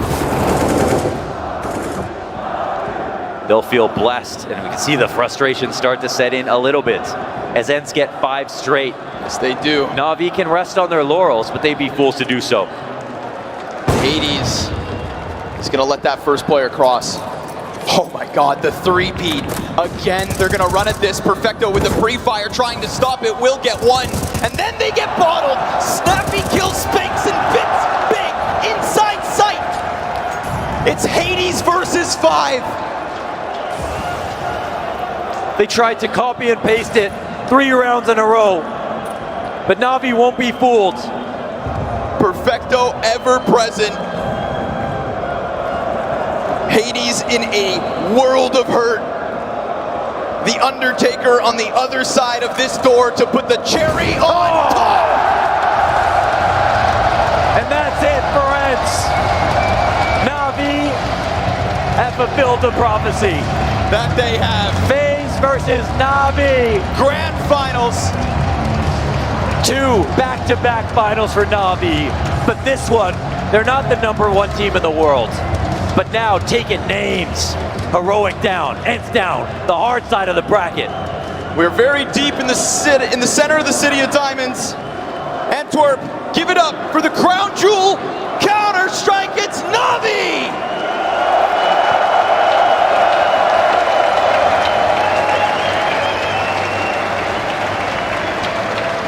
We saw fantastic CS out of Ence, but of course, this is now about telling NaVi's story and how Ence fit into it. It has to be. They lost on Nuke, they got trounced, man. Like, the fact that NaVi were able to do that to Heroic, who beat them in the best of 3 in the group stage, and then as soon as we get on stage, NaVi literally get better, not worse, in front of the crowd. Exactly. That's the scariest prospect. Ence breakthrough, new territory, new ground, but this ground belongs to NaVi. And that finals is where we see them attempt to take it back to back. We pass this over to shox. Thank you so much. Amazing cast of you guys in that wonderful arena. But we get the final that we were promised. That is just the way it is. FaZe versus NaVi, because NaVi was too strong for Ence today. For Ence, unfortunately, to the limit of what they would be able to show here. And a semi-final berth is by no means a bad way to end it. NaVi was just too strong. Unfortunately for Ence, they weren't a match for NaVi today. There's no doubt about that. You know, how they played in the tournament so far, you cannot put a finger on whatsoever. I think when they get a moment to settle down, you know, and realize what they've achieved so far in Belgium, they're going to be satisfied, they're going to be proud, but let's be completely honest right here. Tonight, they couldn't match the firepower, they couldn't match NaVi.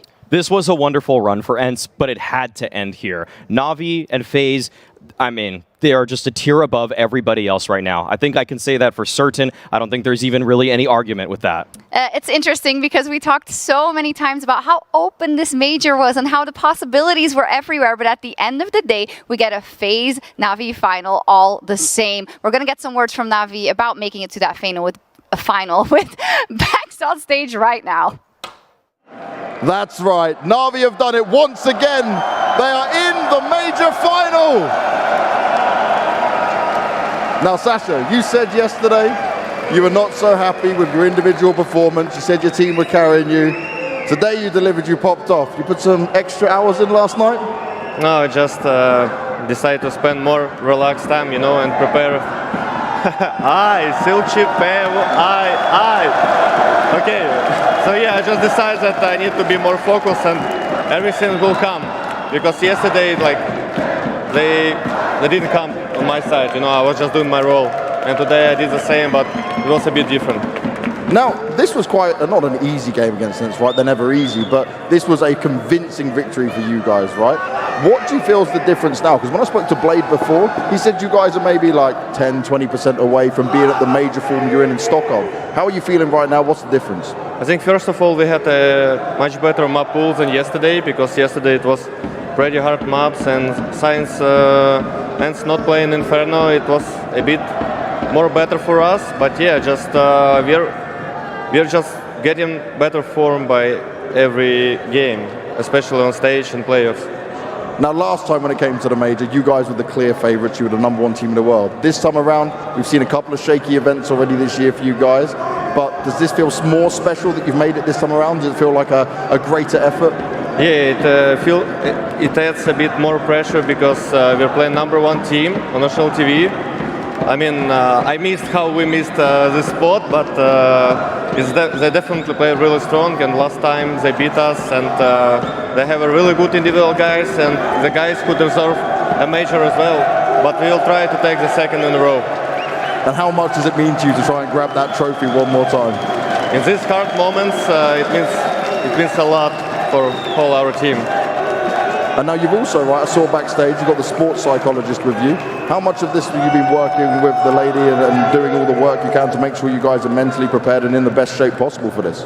Oh, just every day. We're every day trying to fix our mistakes, fix our some angry moments in team, but overall, yeah, we just we understand that that's really, really important in our life to win trophies right now.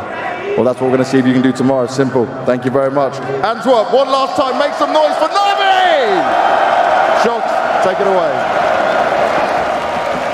Thank you very much, Banks. Wonderful interview with Simple once again, and a different demeanor from yesterday when he was markedly disappointed with the way he had played on the server, but that was not the case today, and I think specifically on Dust 2. Also, the guy just starts to sing songs on the stage, much more in his element, right, Pim? He seems to be very more focused. He seems to be happy. He seems to be the Simple that we want to see on the server. I'm just going to list up some numbers, and you need to listen carefully right here, because this was his performance tonight. An absolute monster of one of a kind.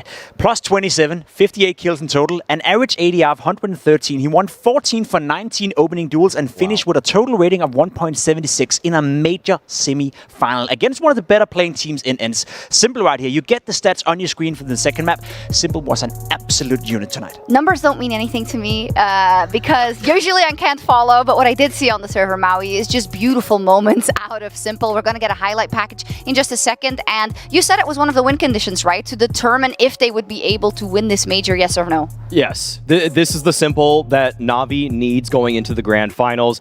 Everybody else could stand back a little bit more this time around. We didn't even need that great of a performance out of Electronic or even Bit to make this a convincing victory for NaVi. And Ence there at the end, they put up a great fight, but it was too much to withstand Simple. I mean, this guy was just nailing people through middle. Every time Ence tested him, he punished. And after a while, you got to think for Ence, maybe we shouldn't challenge the greatest opper that has ever played CSGO. Maybe just not go mid. You want to hear another fun fact about Simple, right? We spent 2 weeks talking about how he's playing decent, but he's not on Simple's level, right? Coming into this game, he was only ranked number 13 in terms of all individual players.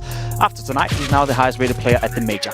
And monster performance, right? He's straight back at it. Yes. He's going into that level of form. He's going in with that confidence going up against FaZe tomorrow. If you're Brokey right now, you better you better squeeze your butt cheeks, man. It's gonna be tough. I love it because it's also like climbing up that ranking by taking down like fantastic competitors in Heroic yesterday, in Ence today. By no means did they have kind of an easy, clear path when it comes to that final. Maui, I would like to close the book a little bit on Ence as well, as we take a look at the stats once again. And the way I'd like to phrase it is that we saw a lot of good things for them, and despite them not being able to match NaVi's prowess, particularly in this semi-final, they have a lot to be hopeful for when it comes to the future. In terms of where Ence can pivot from here, where they can bounce off of this performance, it is a bright future. We saw a great tournament from Spinks and Deha. They didn't have the best semi-final in particular, but the quarterfinal, they beat Copenhagen Flames in what I thought was a fairly comfortable fashion, and that proved themselves on the stage, and what Snappy was able to do showed that he's a competent leader in that sense too, and that with this lineup, I don't think you need to do too much with it. The second place finish at Pro League, a top 4 finish at the Major, the future for Ence is very bright. They are not in the final, unfortunately. That is reserved for FaZe and NaVi, and I know you have something prepared in terms of getting us warmed up for that one. I mean, what do I need to say, right? I don't think I need to say anything, to be completely honest, right? You have the world #1 right now in FaZe Clan. They took over that spot from NaVi, having played some fantastic Counter-Strike in the majority of 2022. Now going up against the defending champions from Stockholm in NaVi. And we talked about NaVi. We talked about them having really not lived up to the expectations in the tournament. They've seemed a little bit slow, but the last 2 performances, Heroic yesterday, and now the way they just dismantled Ence today, that gives me hope that tomorrow we could have one of the best grand finals of any major of any time. NaVi has found themselves peaking at the perfect time to give themselves a shot at repeat champions. This is so frightening for FaZe because many thought it was Kerrigan's destiny to win his first major here, but there's one giant final boss in the way, in the form of Simple, in the form of the rest of NaVi.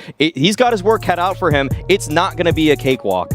Simple makes his own destiny. Yeah, you could say so, right? He could say so, but so does Kerrigan, right? It's meant to be. He's been in a final before, and yeah, we remember what happened in that one. I don't think we need to talk too much about it in Boston, but let's be completely honest, right? You see the 2 ways right here. Both of them had to take down a couple of underdogs. Spirit today for FaZe, Ence for NaVi, and now they get that grand final. And to be completely honest with you, I'm standing right here feeling that's a 50-50 game. I could not point on one of the teams and say, FaZe, you're the favorites, or NaVi, you're the favorites. They're both some phenomenal Counter-Strike teams, and they both have players who can write their own destiny. Yeah, what I would love for this match is it to go all the way, go to OT whenever we can. Don't jinx it. Don't jinx it. No, I don't think jinx don't exist. Only your team throwing or not playing well is usually what I say, because we're talking about world-class teams. They don't get jinxed. When it comes to playing on that stage, I hope we get a wonderful series, because I think also the crowd here deserves it, and the Counter-Strike fans around the world deserve it. You've seen how much Simple plays with the crowd at all times, and now going up against Kerrigan, who is Mr. Crowd, you know? Yes. It's gonna be so good, man. 2 showmen on both sides of the stage, and I think that this crowd has really earned it. I mean, they are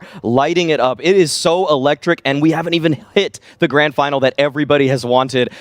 Tomorrow is going to, I hope, blow the roof off. It sets Counter-Strike history. I want to see viewer numbers broken. I want to see the decibels in that arena blow some eardrums out. I want to see people get injured, man. Okay, I think that's going a bit too far. In the server. In the server. It's okay. It's yeah, of course. I do want to also tell people about the show match we have tomorrow. We'll have a show match at 6, I believe, and it will be, of course, some of the suckers that flew out of the major, but also some legends. So we'll see what happens. What's wrong with you two, man? Okay. But that's going to be getting fun. injured, and you calling people suckers? I was supposed to be the mad one up here. I know. Hey, it's a bit of a loosey-goosey weekend. It's the end of the day, and we'll be warming up for the final tomorrow. As said, we'll have a show match. We'll have a long pre-show. We'll have a fantastic introduction to both of the final teams. And then at 8 p.m., we are kicking off with FaZe versus NaVi. I don't know if we will even get some sleep.